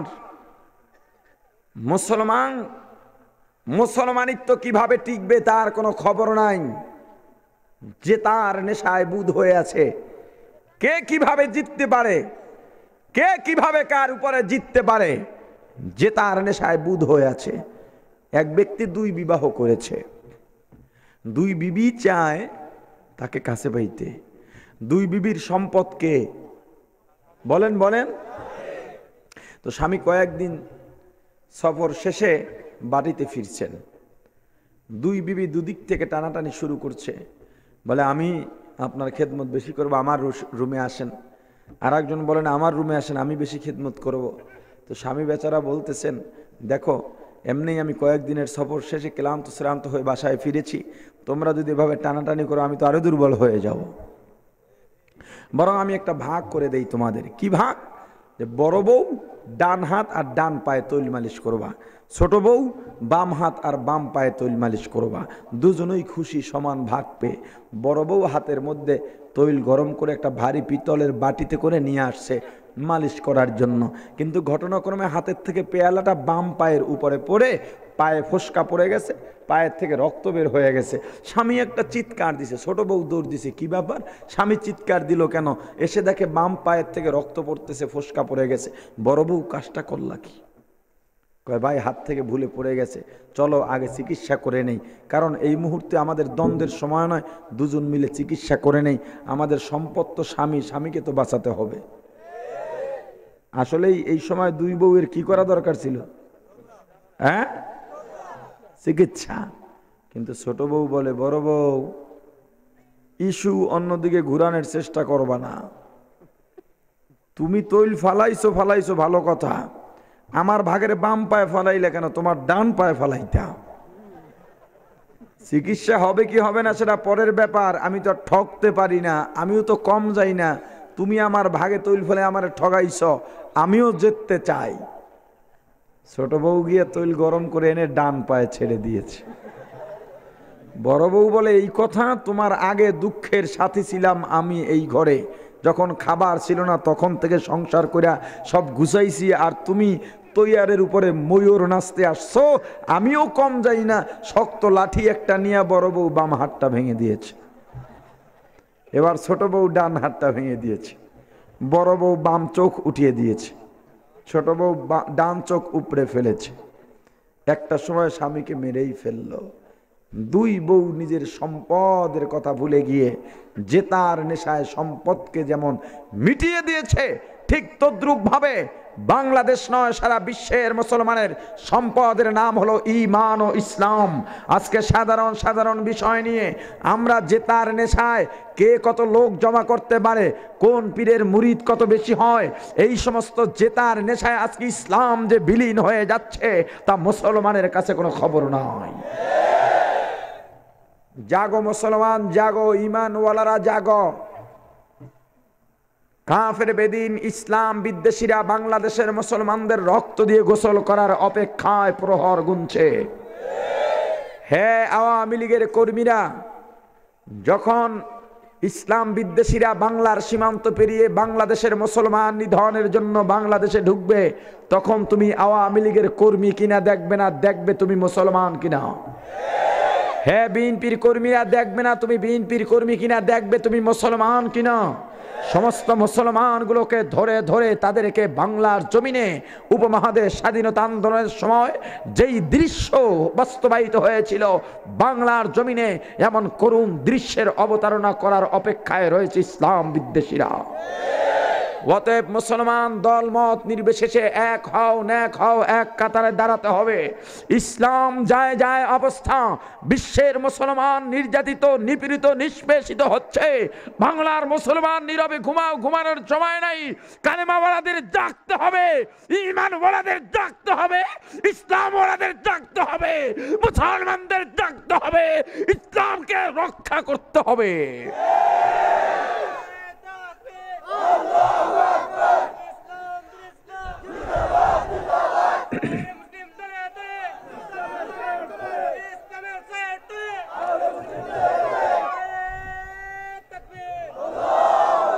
প্রিয় ভাইরা আমার, আমাকে বলল যে আপনি বলেন নবীজি কিভাবে হবে, স্মরণ আছে তো? জবাবটা আপনারা দেন। আল্লাহ তাআলার গুণবাচক নাম কয়টা? হ্যাঁ, এই 99 নামের মধ্যে এক নাম আছে ওয়াহাব। কি আছে? ওয়াহাব কে? জোরে বলেন ওয়াহাব কে? জোরে বলেন ওয়াহাব কে? ওয়াহাবি অর্থ কি বলেন? বলেন, নাহু সরফ শিখে গেছেন। ওয়াহাবি অর্থ কি? ওয়াহাবি অর্থ কি? নবীজির চেয়ে বড় ওয়াহাবি পৃথিবীতে আল্লাহওয়ালা আর কেউ ছিল না। প্রত্যেকটা মুসলমানকে আল্লাহওয়ালাও হতে হবে, নবীওয়ালাও হতে হবে, ওয়াহাবিও হতে হবে, সুন্নিও হতে হবে। এটা নিয়ে দ্বন্দ্বের কিচ্ছু নাই। বুঝাতে পারিনি মনে হয়, কি আজীব ব্যাপার। গত 2 বছর আগে বিবারিয়ার কসবার কুটি চৌমুহনী একটা পরিচিত জায়গা আছে ওই এলাকার, ওখানে মাহফিলে গেলাম। আমাকে একজনে বলতেছে যে হুজুর, গত বছর প্রধান অতিথি যিনি ছিলেন তাকে আমরা স্টেজ থেকে নামিয়ে দিয়েছি। আমি বললাম কেন? বলে আমরা প্রশ্ন করেছিলাম, জবাব দিতে পারেনি, সন্তোষজনক জবাব দেয় নাই। সন্তোষজনক বলতে কি বুঝান? শরীয়তের সন্তোষজনক না আপনাদের সন্তোষজনক? কথা বলে না। তা আমি বললাম প্রশ্নটা কি আমাকেও করবেন? এই উদ্দেশ্যেই তো গতবারের ঘটনা আপনাকে শুনাইলাম। আমি যদি প্রশ্নের সন্তোষজনক উত্তর না দিই আমাকেও নামায় দিবেন? বলে পরিকল্পনা ওরকমই। প্রশ্নটা কি? নবীজি নূরের তৈরি না মাটির তৈরি? আমি তাকে পাল্টা প্রশ্ন করলাম, আগে বলেন এই প্রশ্ন করার অধিকার আপনাকে কে দিয়েছে? আপনি নবীর চাচাতো ভাই, খালাতো ভাই, আপন ভাই না ছোট ভাই না বড় ভাই, সেটা আমাকে আগে বলেন। এত বড় দুঃসাহস যার মধ্যে নবীজির সুন্নত নাই। আপনি মারা গেলে অপরিচিত জায়গায় আপনার জানাজা দিবে না সীতায় কি বলে ওটাকে চিতায় পড়াবে, সেটা দেখার জন্য, নির্ণয় করার জন্য আপনার লুঙ্গি খুলতে হবে। আপনার মতো এত বড় বেয়াদব কি করে দুঃসাহস দেখায়? নবীজি নূরের তৈরি না মাটির তৈরি? আপনার মতো বেয়াদব নবীজির দুশ্মন, এদের কারণেই বাংলার জমিনের মুসলমানদের মধ্যে বিভেদ সৃষ্টি হয়। ঈমানদার তো তারা, আশিক তো তারা যারা বলবে নবীজি নূরের তৈরি না মাটির তৈরি এটা জানা কারোর জন্য সুন্নত, ওয়াজিব, ফরজ, মুস্তাহাব কিচ্ছু নয়। মুমিনের কথা হবে একটা, কি নবীজি নূরের তৈরি হোক আর মাটির তৈরি হোক, নবীজির উপরে ঈমান আনা ফরজ। নবীজি যদি নূরের তৈরি হয় ওই নূরের তৈরি নবীর উপরে ঈমান আনলাম, নবীজি যদি মাটির তৈরি হয় ওই মাটির তৈরি নবীর উপরে ঈমান আনলাম। তুমি নূর আর মাটি নিয়ে নবীর উপরে ঈমান আনার থেকে বিরত থাকতে চাও? এত বড় দুঃসাহস, ফাইজলামির জায়গা পাও না? নবীজিকে নিয়ে বিজনেস শুরু করেছ, নরধমের দল, সাবধান হয়ে যাও। তোমরা নবীজির আশিক নামে যতটা নবীজিকে অবমাননা করো, নবীজির পবিত্র নাম কালেমা শরীফ পায়ের নিচে পদদলিত করো। আমরা কিছু প্রকৃত আশিকে রাসূল সুন্নি এখনো বাংলার জমিনে বেঁচে রয়েছি, যারা নবীজির ইজ্জত রক্ষায় আমাদের জীবন দিতে প্রস্তুত আছি, আমাদের রক্ত দিতে প্রস্তুত আছি, আমাদের জীবনের শেষ বিন্দু পর্যন্ত নবীজির ইজ্জত রক্ষায় সংগ্রাম করব, জিহাদ করব, রক্ত দিব, জীবন দিব ইনশাআল্লাহ। রাজি আছেন সবাই? জোরে বলেন আল্লাহ কবুল করেন। হাত নামান। দ্বন্দ্ব বাদ দেন, সৌহার্দ্য বাড়ান, ভালোবাসা বাড়ান, হৃদ্যতা বাড়ান, ভ্রাতৃত্ব বাড়ান। এলাকার মানুষগুলো একত্রে বসবাস করেন, ভালোবাসাপূর্ণ আচরণ দিয়ে বসবাস করেন। একে অপরের প্রতি সালাম বিনিময় বাড়িয়ে দিন। সালাম দেয় না, মাতবর সাহেব দাঁড়ায় রইছে, পেট চুলকয়, পেট তো অনেক বড়, ওভার সাইজ হয়ে গেছে। দেখে ইমাম সাহেব আসতেছে দূর থেকে, আস্তে করে বাঁকা হয়ে খাড়াই রইছে। চিন্তা করতেছে ইমাম সাহেব যাইবে, সালাম দেয় কিনা দেখবে। তো ইমাম সাহেব তো চলে যাইতেছে। এই ইমাম সাহেব খানন, এদিকে আন, পিছনে ফেরেন, এমনি ডাকে, এদিকে আসেন। আসছে। আপনার বেতন দেয় না? দেন তো। তো সালাম দিলেন না কা? মনে হয় সালাম দেওয়ানের লেগে বেতন দেয়। কতক্ষণ না কা? এরকম মগা মার্কা বেয়াকুব আপনাদের ওসমানী নগরে নাই? যেই ইমামের পিছনে নামাজ পড়ে বের হয়ে ওই ইমামের গীবত গায়, এমন হয় নাই আপনাদের অঞ্চলে? কি আজীব ব্যাপার। হুজুর আপনি তো ইমাম, এলাকার সর্দার, আমরা তো কিছু জানি না, আপনি আমাদের সব কিছু। এগুলো বইলে এরপরে একের পর এক ইমামের অর্ডার দেয়, ওই ফ্যানটা পৌঁছেন, ওই ফ্যানটার মধ্যে ময়লা, এই মসজিদ ঝাড়ু দেন। কথা কয় না?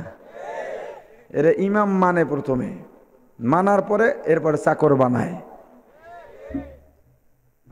তোমার পতন কে ঠেকাবে? নিজের মধ্যে মনুষ্যত্ব তৈরি করো, মানবতা মানবিকতা তৈরি করো। তোমার মধ্যে না আছে মনুষ্যত্ব, না আছে মানবতা, না আছে মানবিকতা, তুমি একটা মানুষ রূপী অমানুষে পরিণত হয়ে গেছো। প্রিয় ভাইরা আমার, দ্বন্দ্ববাদ দিয়ে সব এক কাতারে আসতে হবে। মুসলমান, হৃদ্যতা ভ্রাতৃত্ব বাড়াতে হবে। এক নম্বর প্রশ্ন, আল্লাহকে ভালোবাসে কারা বলেন? জোরে বলেন। আল্লাহকে ভালোবাসে না কারা? দুই নম্বর প্রশ্ন, রাসূলকে ভালোবাসে কারা? রাসূলকে ভালোবাসে না কারা? রাসূলকে ভালোবাসে না যারা, আল্লাহকেও ভালোবাসে না তারা। আল্লাহকে ভালোবাসে না যারা, দোয়া আল্লাহর কাছে ক্ষমা চাইলেও আল্লাহ ক্ষমা করবেন না। যারা গুনাহ থেকে ক্ষমা পাবে না, তাদের জায়গা জান্নাতেও হবে না। মুসলমান ইমানদার, আল্লাহর ভালোবাসার মাপকাঠি জানলাম কোত্থেকে? বলেন বলেন, কে জানালেন? রাসূলের ভালোবাসার মাপকাঠি জানলাম কোত্থেকে? কে জানালেন? পয়গম্বর। মুসলমান ইমানদার, আল্লাহর গোলাম যুবক, তোমার কাছে রাসূলের আদর্শ ভালো লাগে না? চুলগুলো ভাল্লুকের মতো, কি ব্যাপার যুবক? চুলগুলো এমন রাখলা কেন? বলে আমি অমুক নায়ককে মডেল মানি। নায়কের কাটিং এ চুল বাট কাটছো? হে যুবক, নায়কের কাটিং এ জামা বানাও, রাসূলের কাটিং ভালো লাগে না। এ যুবক, রাসূলের কাটিং মাথায় টুপি দিয়া ঠকি নাই রে যুবক, ঠকি নাই। রাসূলের কাটিং দাড়ি রেখে ঠকলাম না, রাসূলের কাটিং জুব্বা পরে ঠকি নাই। হে যুবক, তুমি কেন রাসূলের কাটিং বাদ দিলা? আমরা তো রাসূলের কাটিং পরে এত সম্মান, এত সম্মান, এত সম্মান, পৃথিবীর কোনো এমপি মন্ত্রীও এত সম্মান পায় না। আদর্শ মানব কার? জোরে বলেন। ও মুসলমান ইমানদার, আল্লাহর গোলাম, আল্লাহ রাব্বুল আলামিন জানায় দেন, লাকাদ কানা লাকুম ফি রাসূলিল্লাহি উসওয়াতুন হাসানা। হামসিরাতে মুস্তাফা দর তামামি হালে ইউকুন ইত্তেবায়ে সুন্নতে খায়রুল বাশার গিরে লাজিম তাবুয়াবি আয়ে পেসার। মুহাম্মদ আরবি হায়ওয়া নবী রাস্তে পেশোয়া মুহাম্মদ আরবি হায়ওয়া নবী রাস্তে পেশা, मुहम्मद अरबी है व नबी रास्ते पे शा, आलम हुआ उसकी पैदाइश से उजाला, आलम हुआ उसकी पैदाइश से उजाला, शफीउल उमम हमारा नबी रोज़ क़यामत शफाअत करेगा अल्लाह के पास गुनाहगार उम्मत, शफाअत करेगा अल्लाह के पास गुनाहगार उम्मत। अल्लाह जाना दिलेन दुनियार মানুষ যদি আদর্শ মানতে চাও আমি আল্লাহ জানা দিলাম আমার পয়গম্বরের মধ্যেই সর্বশ্রেষ্ঠ আদর্শ, অর্থাৎ নবীজির আদর্শই দুনিয়ার সর্বশ্রেষ্ঠ আদর্শ। নবীজির আদর্শের সাথে কোনো আদর্শের তুলনা হবে না। আদর্শ মানব কার? আরো জোরে বলেন। ও মুসলমান ইমানদার, এক সময় বাংলাদেশ, ইন্ডিয়া, পাকিস্তান কোনো আলাদা রাষ্ট্র ছিল না। আপনারা বিরক্ত? অল্পতেই শেষ করছি। এক সময় বাংলাদেশ, পাকিস্তান, ইন্ডিয়া কোনো আলাদা রাষ্ট্র ছিল না, সব মিলে নাম ছিল মহাভারত।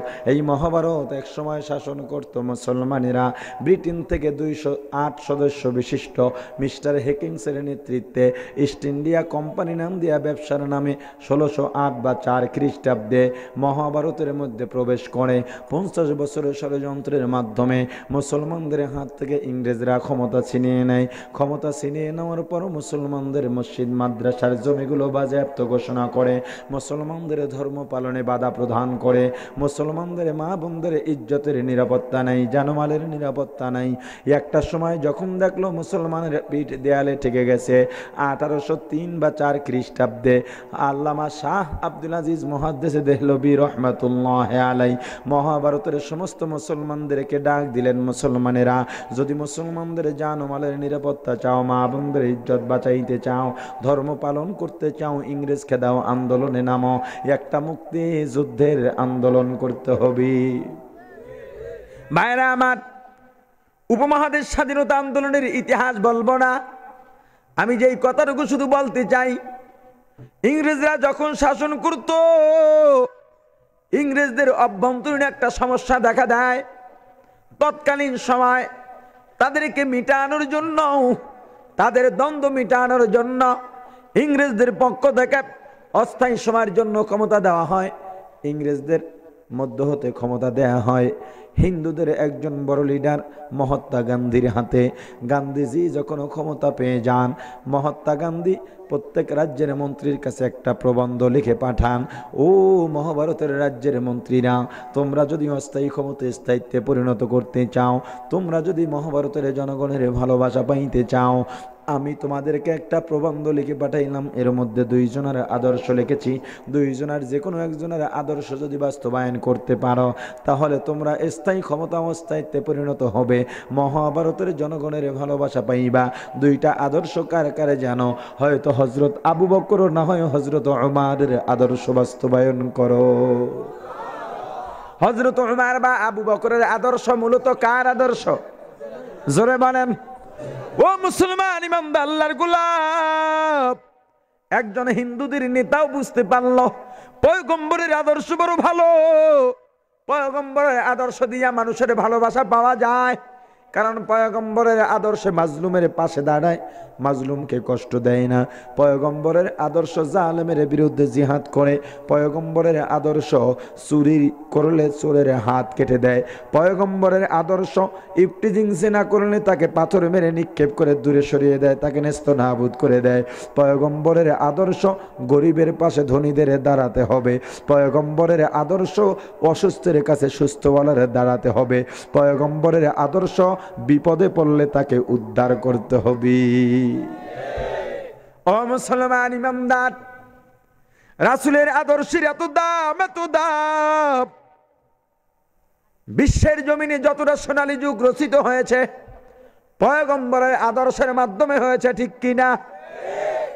যত সোনালী যুগের রচনা হয়েছে টুপিওয়ালার হাত ধরে হয়েছে রে আল্লাহর গোলাম। এমন একটা পরিবেশ তৈরি হয়েছে, শত্রু আর মিত্র এমন ভাবে মিলে গেছে, এমন ভাবে মিলে গেছে, শত্রুতা নাই। বাঘ আর হরিণ এক ঘাটের মধ্যে পানি খেয়েছে। हकीकत से तू दुनिया बेखबर है, दुनिया की नुमाइश पर नजर है। नमी गोयम के आज दुनिया जुदा बाश, बहर कारे के बाशी बा खुदा बाश। सिस्ते दुनिया आज खुदा गाफिल बुदर, नए कमाशो नुकरा हो फर जिंदजान। दुनिया में हो दुनिया का तलब गार नहीं हो, दुनिया में हो दुनिया का तलब गार नहीं हो। बाजार से गुजर हो खरीदार नहीं हो, बाजार से गुजर हो खरीदार नहीं हो। जागाजी लगाने के दुनिया नहीं है, ये इबरत की जाहे तमाशा नहीं है, ये इबरत की जाहे तमाशा नहीं है। ओ मुसलमान ईमानदार আল্লাহর গোলাম, খ্রিস্টানদের একজন ইতিহাসবিদ নাম Michael H heart. Michael H heart চিন্তা করলেন, ইতিহাসের বহু পুস্তক রচনা করলাম, ইতিহাসের বহু পুস্তক রচনা করলাম, কিন্তু এমন একটা জ্যান্ত পুস্তক রচনা করতে চাই যেই পুস্তক দুনিয়া লয় হওয়া পর্যন্ত আমাকে স্মরণ রাখবে। চিন্তা করতে করতে করতে করতে একটা সিদ্ধান্ত নিল, বিশ্বের মধ্যে যত বড় বড় মনীষী আছে, যত ধর্মের বড় বড় মনীষী আছে, তাদের জীবনী জমা করে আমি একটা জীবনী রেখে যেতে চাই। চিন্তা করে হাজারের উপরে মনীষীর জীবনী এক জায়গায় করলো।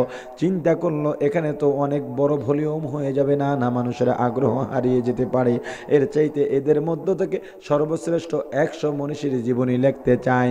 এই 100 জীবনী বাছাই করলো। 100 মনীষীর মধ্যে পয়গম্বরের নামও ছিল। জীবনী লেখলো, নাম দিল দি 100, বিশ্বের শ্রেষ্ঠ 100 মনীষী। 1 নম্বরে কার জীবনী দিবে? মাইকেল এইচ হার্ট চিন্তা করছে, আমি একজন শীর্ষস্থানীয় ইতিহাসবিদ, যার নাম 1 নম্বরে দিব, দুনিয়ার মানুষগুলো তাকেই তো বিশ্বাস করবে। তাহলে সবার সাথে একটু তসবিহ দেয়া দরকার, মিলানো দরকার কার আদর্শ কার চাইতে কে বেশি ভালো। সাংসারিক জীবন থেকে মিলায় দেখে 1 নম্বরে মুহাম্মদ, রাজনৈতিক জীবনে মিলায় দেখে 1 নম্বর মানুষ মুহাম্মদ, আন্তর্জাতিক জীবন, অর্থনৈতিক জীবন, আদর্শ, ভালোবাসা, দয়া, মায়া, ইনসাফ, সব দিকে যেদিকে মিলায় যেদিকেই যায় সব দিক থেকে দেখে মুহাম্মদুর রাসূলুল্লাহ সাল্লাল্লাহু আলাইহি ওয়াসাল্লামের ধারে কাছেও কেউ নাই। বাধ্য হইয়া মাইকেল এইচ হার্ট বিশ্বের শ্রেষ্ঠ 100 মনীষীর বইয়ের মধ্যে 1 নম্বর জীবনী লেখলো মুহাম্মদুর রাসূলুল্লাহ সাল্লাল্লাহু আলাইহি ওয়াসাল্লাম, অর্থাৎ বিশ্বের শ্রেষ্ঠ 100 মনীষী, বিশ্বের সর্বকালের সর্বশ্রেষ্ঠ মনীষী মুহাম্মাদুর রাসূলুল্লাহ সাল্লাল্লাহু আলাইহি ওয়াসাল্লাম।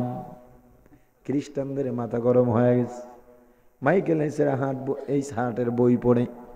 অনেক খ্রিস্টান মুসলমান হতে শুরু করলো, কারণ আমাদের ইতিহাসবিদ তো বুঝে শুনেই 1 নম্বরে মুহাম্মদের নাম দিয়েছে। অতএব মুসলমানদের নবী মুহাম্মদ নবীর আদর্শ সবচেয়ে ভালো। আমরা ওই নবীর যে ধর্ম সেই ধর্ম পালন করব। ওই নবীর উপরে যে কোরআন নাজিল হয়েছে সেই কোরআনও সত্য, ওই কোরআন যিনি নাজিল করেছেন সেই আল্লাহ সত্য।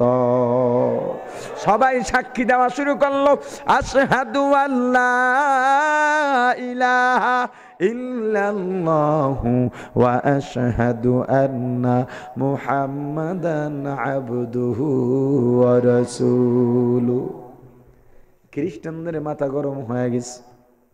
মাইকেল এইচ হার্ট আমাদের মানুষ, মুসলমানদের নবী আমাদের দুশমন, মুসলমানরাও আমাদের দুশমন। মুসলমানদের নবী মুহাম্মদ নবীর আদর্শ 1 নম্বরে কেন লেখলো? মাইকেল এইচ হার্টকে তলব করা হয়, তুমি কেন আমাদের ইতিহাসবিদ হইয়া মুসলমানদের নবীকে 1 নম্বর আদর্শবান লেখলাম? মাইকেল এইচ হার্ট জবাব দিয়া বলেন, আমি ইতিহাসবিদ, ইতিহাসের বিকৃতি ঘটাইতে পারি না। আমি যেদিকে তাকাইলাম সেদিকেই দেখলাম মুসলমানদের নবী মুহাম্মদুর রাসূলুল্লাহ সাল্লাল্লাহু আলাইহি ওয়াসাল্লাম 1 নম্বর মনীষী। খ্রিস্টানরা তাকে বলল, তুমি আর বইয়ের সত্য পারবা, তোমার বইয়ের সত্য আমাদেরকে দিয়ে দাও, তুমি আর বই ছাপাতে পারবা না। মাইকেল এই ছাড় বাধ্য হইয়া বইয়ের সত্য দিয়ে দেয়। খ্রিস্টানরা দি 100-এর ছাপা বন্ধ করে দেয়। লাইব্রেরিগুলোর মধ্যে যত বই ছিল নিজেরা কিনে আগুন দিয়ে জ্বালায় দেয়। চিন্তা করল, যে সমস্ত বইগুলো মানুষের হাতে হাতে চলে গেছে সেগুলো তো আর আনা সম্ভব নয়। তাহলে কি করা যায়? সিদ্ধান্ত নিল, দি 100-এর বিপরীতে আর একটা বই লেখা দরকার। দি 100-এর মধ্যে মোহাম্মদের প্রশংসা, আমরা যেটা লিখবো মোহাম্মদের বদনাম থাকবে। তবে আমরা লেখলে হবে না, আমরা তো মুসলমানদের দুশমন। এটা যারা দেখবে তারা তো এমনিই বলবে, খ্রিস্টান তো এমনিই মোহাম্মদের বিরুদ্ধে লেখবেই। কি করা যায়, কি করা যায়? একজন পরামর্শ দিল, মুসলমান দেখো কাউকে পাও কিনা। বলে, মুসলমান তো মুসলমানের বিরুদ্ধে লাগবে না, তাদের নবীর বিরুদ্ধে লাগবে না।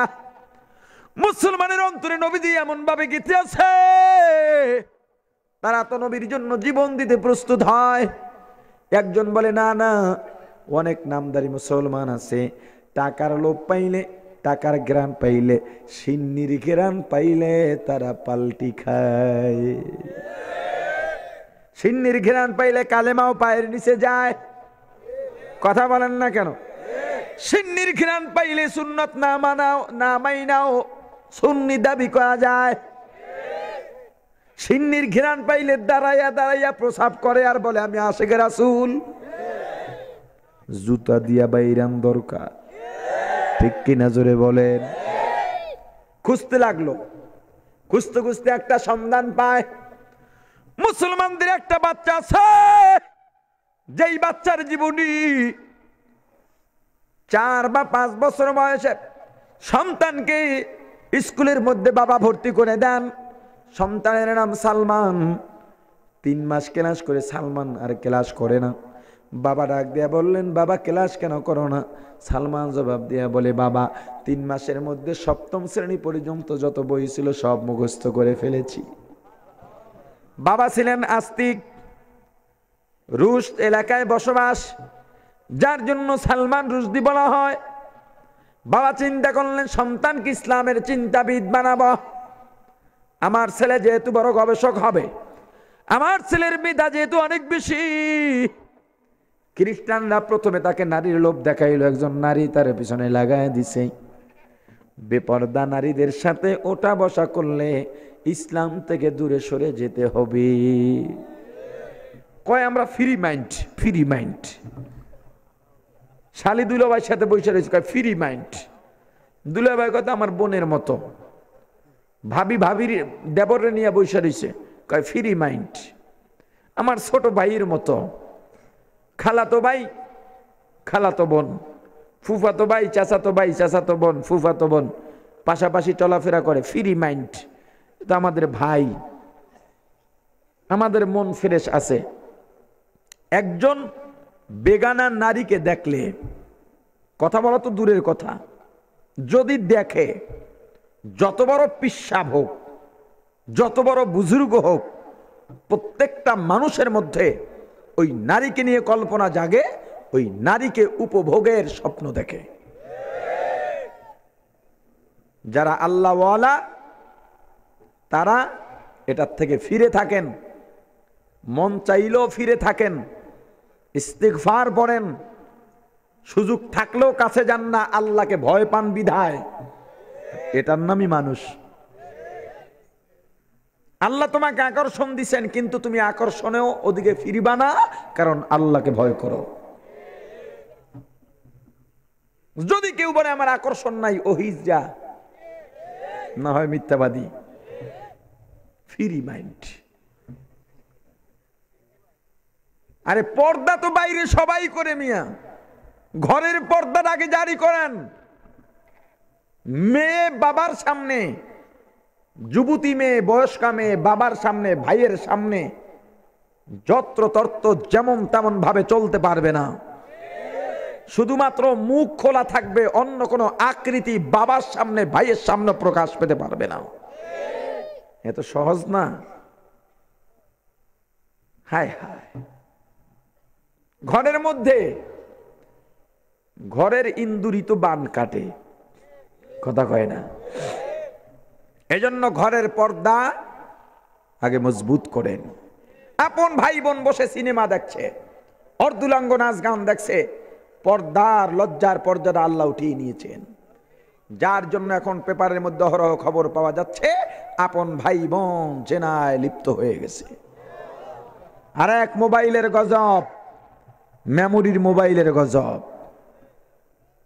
এদিকে যাব না। লজ্জা হলেও বাস্তবতা মানুষের মাঝে তুলে ধরতে হয়।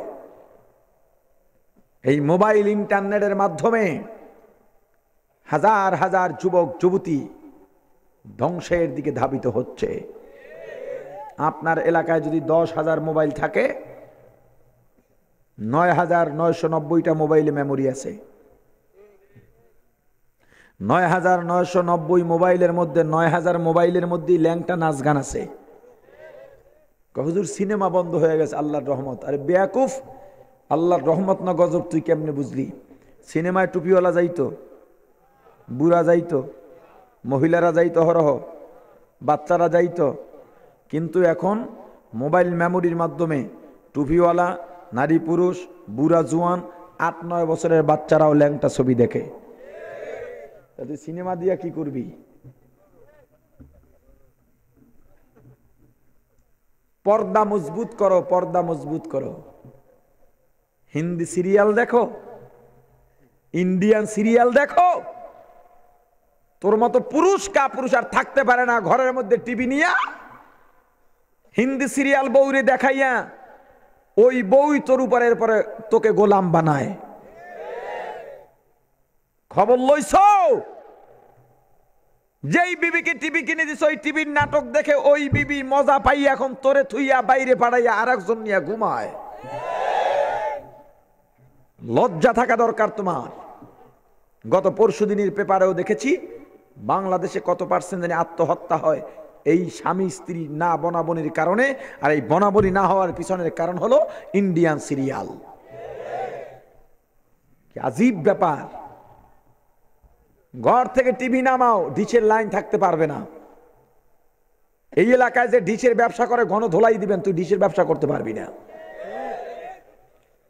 কয় আমি কি দেখি নাকি, আমি তো ব্যবসা করি। উনি ব্যবসা করে। কয় আমি কি ঘরে আগুন দিছি নাকি, আমি তো কেরোসিন আর ওই যে ম্যাচ দিয়ে দিছি ওর হাতে, ও দিছে। তোমার আর ব্যবসা নাই, না থাকলে রিক্সা চালা। রাস্তার মোড়ে মোড়ে গিয়ে দেখ অনেক মানুষ চানাচুর বিক্রি করে, মুড়ি বানায়া বিক্রি করে। যদি মুড়ি বানানোর যোগ্যতাও না থাকে, যোগ্যতা ছাড়া একটা কাম করা যায়, ডিম কিনে সিদ্ধ করে বিক্রি কর, এতে কোনো যোগ্যতা লাগে না। তবুও হারাম ব্যবসা বন্ধ কর। দোকানের মধ্যে সিগারেট বিক্রি করে, হুজুর এগুলো না হইলে তো চা খাইতে হয় না। না হয় নাও, রিজিকের মালিক আল্লাহ। এই নাপাক বিক্রি করা তো লজ্জা লাগে না? হাজার দোকানের মধ্যে কি একটা দোকান নাই যেই দোকানে বিড়ি সিগারেট নাই? সবাই খেপতেছে আমার উপরে। যারা মোমবাতি টানে এরা কয় তো এই হুজুরের তাড়াতাড়ি বয়ান শেষ করতে কহ। যারা টিভির পাগল, এখনো বহু দোকানের মধ্যে টিভি চলতেছে। এক কাপ চা খাবেন, 2 ঘন্টা টিভি দেখা ফিরি, কথা কয় না? মসজিদে নামাজ চলতেছে, টিভির মধ্যে খেলা চলতেছে, পুরা দোকানের সামনে মুসল্লিরাও ভিড়। কয় হুজুর আপনারা চালাই দেন নামাজ, মোরা পড়ে নে মনে, কথা কয় না? জালিম, নাফরমান। আল্লাহর জমিনে বসবাস করতে হলে আল্লাহর গোলামি করতে হবে। যদি আল্লাহর গোলামি না করতে পারো, তুই মুসলমান সেটা দাবি করতে পারবি না। আল্লাহর গোলামি না করতে পারলে মুসলমানদের ঈদগাহে তুই যাইতে পারবি না। আল্লাহর গোলামি না করতে পারলে মুসলমানদের মসজিদে ভিড় জমাতে পারবি না।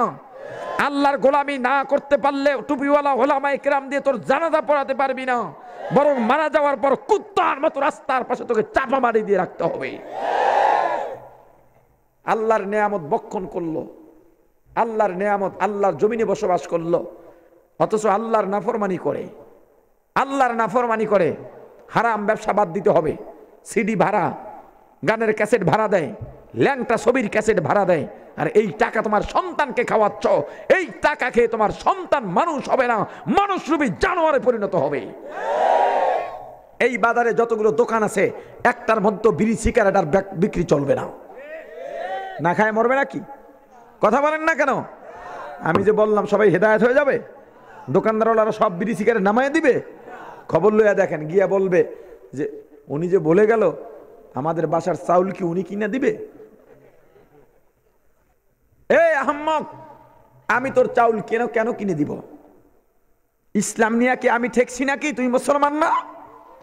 তুই যদি মুসলমান দাবি করো, রমজান মাসে বলে হুজুররা মিছিল দেয়, পোস্টার টানায়, রমজানের পবিত্রতা রক্ষা করেন, দিনের বেলায় হোটেল রেস্তোরাঁ বন্ধ করেন, ওনারা পর্দা দিয়ে খাওয়ায়। নিজের রোজা রাখছে ঠিক আছে, কিন্তু খাওয়ায়। তোর রোজা দিয়ে কি হবে? শুধু কষ্ট করে কি লাভ? তুই খা, জনমের খাওয়া খা, খাওয়ার সময় দুনিয়ায় খা। দুনিয়ার মজাটা নষ্ট করবি কি লিগা? কারণ কবরে যাওয়ার সাথে সাথে তোর জন্য পেদানি অপেক্ষা আছে। যদি কোনো ইমাম সাহেব বলে ভাই দোকানটা দিনের বেলা খোলা রেখো না, হুজুর আগামীকালের চাউল আপনি কিনে দেন, হুজুর তোর সাথে ঠেকছে? তুই আল্লাহকে রিজিক দাতা মানতে পারলি না, মনে হয় রোজা ওর সাথে ঠেকা, হুজুর ওর সাথে ঠেকা, ইসলাম ওর সাথে ঠেকা।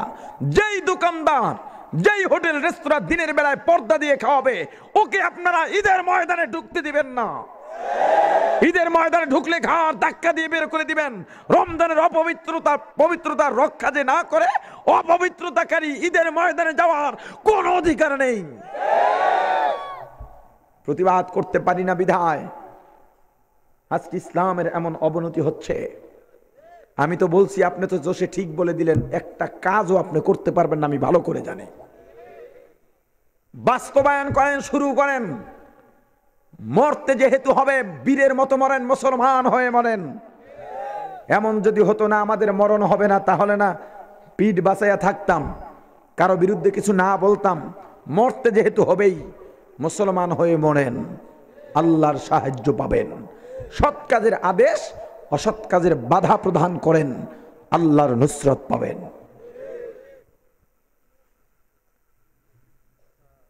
সালমান রুশদিকে প্রস্তাব দেয়া হলো, প্রথমে তার পিছনে নারী লাগায় দিল, এরপরে টাকার লোভ। আমাদের দেশেও টাকার লোভে বহু টুপিওয়ালারা কাইটে থাকে। টাকা যে দেয় সে যেভাবে বলে ওইভাবে কথা বলে, নিজের জবান আর নিজের হাতে নাই। গুরু যেমনে বলে সে সেমনেই শুরু করে, কথা কয় না? সালমান রুশদিকে প্রস্তাব দেয়া হয়, সালমান রুশদি রাজি হয়ে যায়। দি 100-এর বিরুদ্ধে একটা বই লেখা হয়, বইয়ের নাম দেওয়া হয় স্যাটানিক ভার্সেস। দি 100-এর মধ্যে যতগুলো পৃষ্ঠা, স্যাটানিক ভার্সেসের মধ্যেও ততগুলি পৃষ্ঠা। দি 100-এর কাভারের ছবি যেমন, দি 100-এর প্রচ্ছদ যেমন, স্যাটানিক ভার্সেসেরও প্রচ্ছদ তেমন। মানুষকে ধোঁকা দেওয়ার জন্য টুপিওয়ালারা ইমাম সাহেব নামাজ পড়ায়, ধোঁকা দিতে চাইলে টুপিওয়ালা ইমাম সাহেব সাজতে হবে। টুপিওয়ালার ইমাম সাহেবের মাথায় যেমন টুপি আছে, ধোঁকাবাজের মাথায়ও তেমন টুপি আছে, কথা কয় না? মুসলমান ইমামদার বুঝে নিতে হবে। স্যাটানিক ভার্সেসের মধ্যে প্রচ্ছদ 1, দি 100-এর মধ্যে পৃষ্ঠা সংখ্যা যত, ফরমা যত। স্যাটানিক ভার্সেসের মধ্যেও একই পৃষ্ঠা, একই সংখ্যক পৃষ্ঠা। দি 100-এর মধ্যেও 1 নম্বরে মোহাম্মদ নবীর জীবনী, স্যাটানিক ভার্সেসের মধ্যেও মোহাম্মদ নবীর জীবনী 1 নম্বরে। তবে মোহাম্মদ দি 100-এর মধ্যে নবীজির প্রশংসা শ্রেষ্ঠ মনীষী, আর স্যাটানিক ভার্সেসের মধ্যে মুসলমান হইয়া সালমান রুশদি লিখে দিল মুসলমানদের নবী মোহাম্মদ নবী সন্ত্রাসী নবী। ও মুসলমান ইমামদার, খ্রিস্টান মাইকেল ঝাড় বুঝলো সর্বশ্রেষ্ঠ মনীষী পয়গম্বর মোহাম্মদ। সালমান রুশদি মুসলমান হইয়াও বুঝতে পারে নাই, বুঝলেও খামখেয়ালি করেছে, টাকার লোভে পরাজিত হয়ে গেছে। বর্তমানেও বাংলার জমিনে হাজার হাজার আশিক রাসূল সুন্নি দাবিদার নামক অনেক নরধম আছে, অনেক বেয়াদব কুলাঙ্গার আছে, উম্মত নামের কলঙ্ক আছে, যারা নবীজির আশিক সুন্নি দাবি করিয়া নবীজির কালেমা পায়ে দলে, নবীজির ইজ্জত নষ্ট করে, নবীজির সুন্নতের অবমাননা করে, নবীজির তরিকা অবমাননা করে, বেদাত চালু করে, সিন্নির বন্যা বসায়। এক নাম্বার প্রশ্ন, আল্লাহকে ভালোবাসে কারা? জবাব, আল্লাহকে ভালোবাসে না কারা? দুই নাম্বার প্রশ্ন, রাসূলকে ভালোবাসে কারা? রাসূলকে ভালোবাসে না কারা? সব চুপ হয়ে বসে রয়েছে। যদি রাসূলের সুন্নত পালনের মাধ্যমে রাসূলকে ভালোবাসতে পারো, রাসূল সাল্লাল্লাহু আলাইহি ওয়াসাল্লাম তাদের জন্য একটা পুরস্কার ঘোষণা করেছেন। আল্লাহ পুরস্কার ঘোষণা করলেন, রাসূলও পুরস্কার ঘোষণা করলেন। আল্লাহর পুরস্কার গুনার ক্ষমা চাইলে মাফ করে দিবেন। রাসূলের পুরস্কার কি জানো? কানা মাই ফিল জান্নাহ। যারা রাসূলকে ভালোবাসবে, রাসূল বলেন, তারা আমি নবীর সাথে জান্নাতে যাবে। নির্মল ভালোবাসা দিয়ে শেষ ফলাফল, রাসূলের সাথে জান্নাতে যাওয়া যাবে। আল্লাহ রাব্বুল আলামিন আমাদের সকলকে কবুল করেন।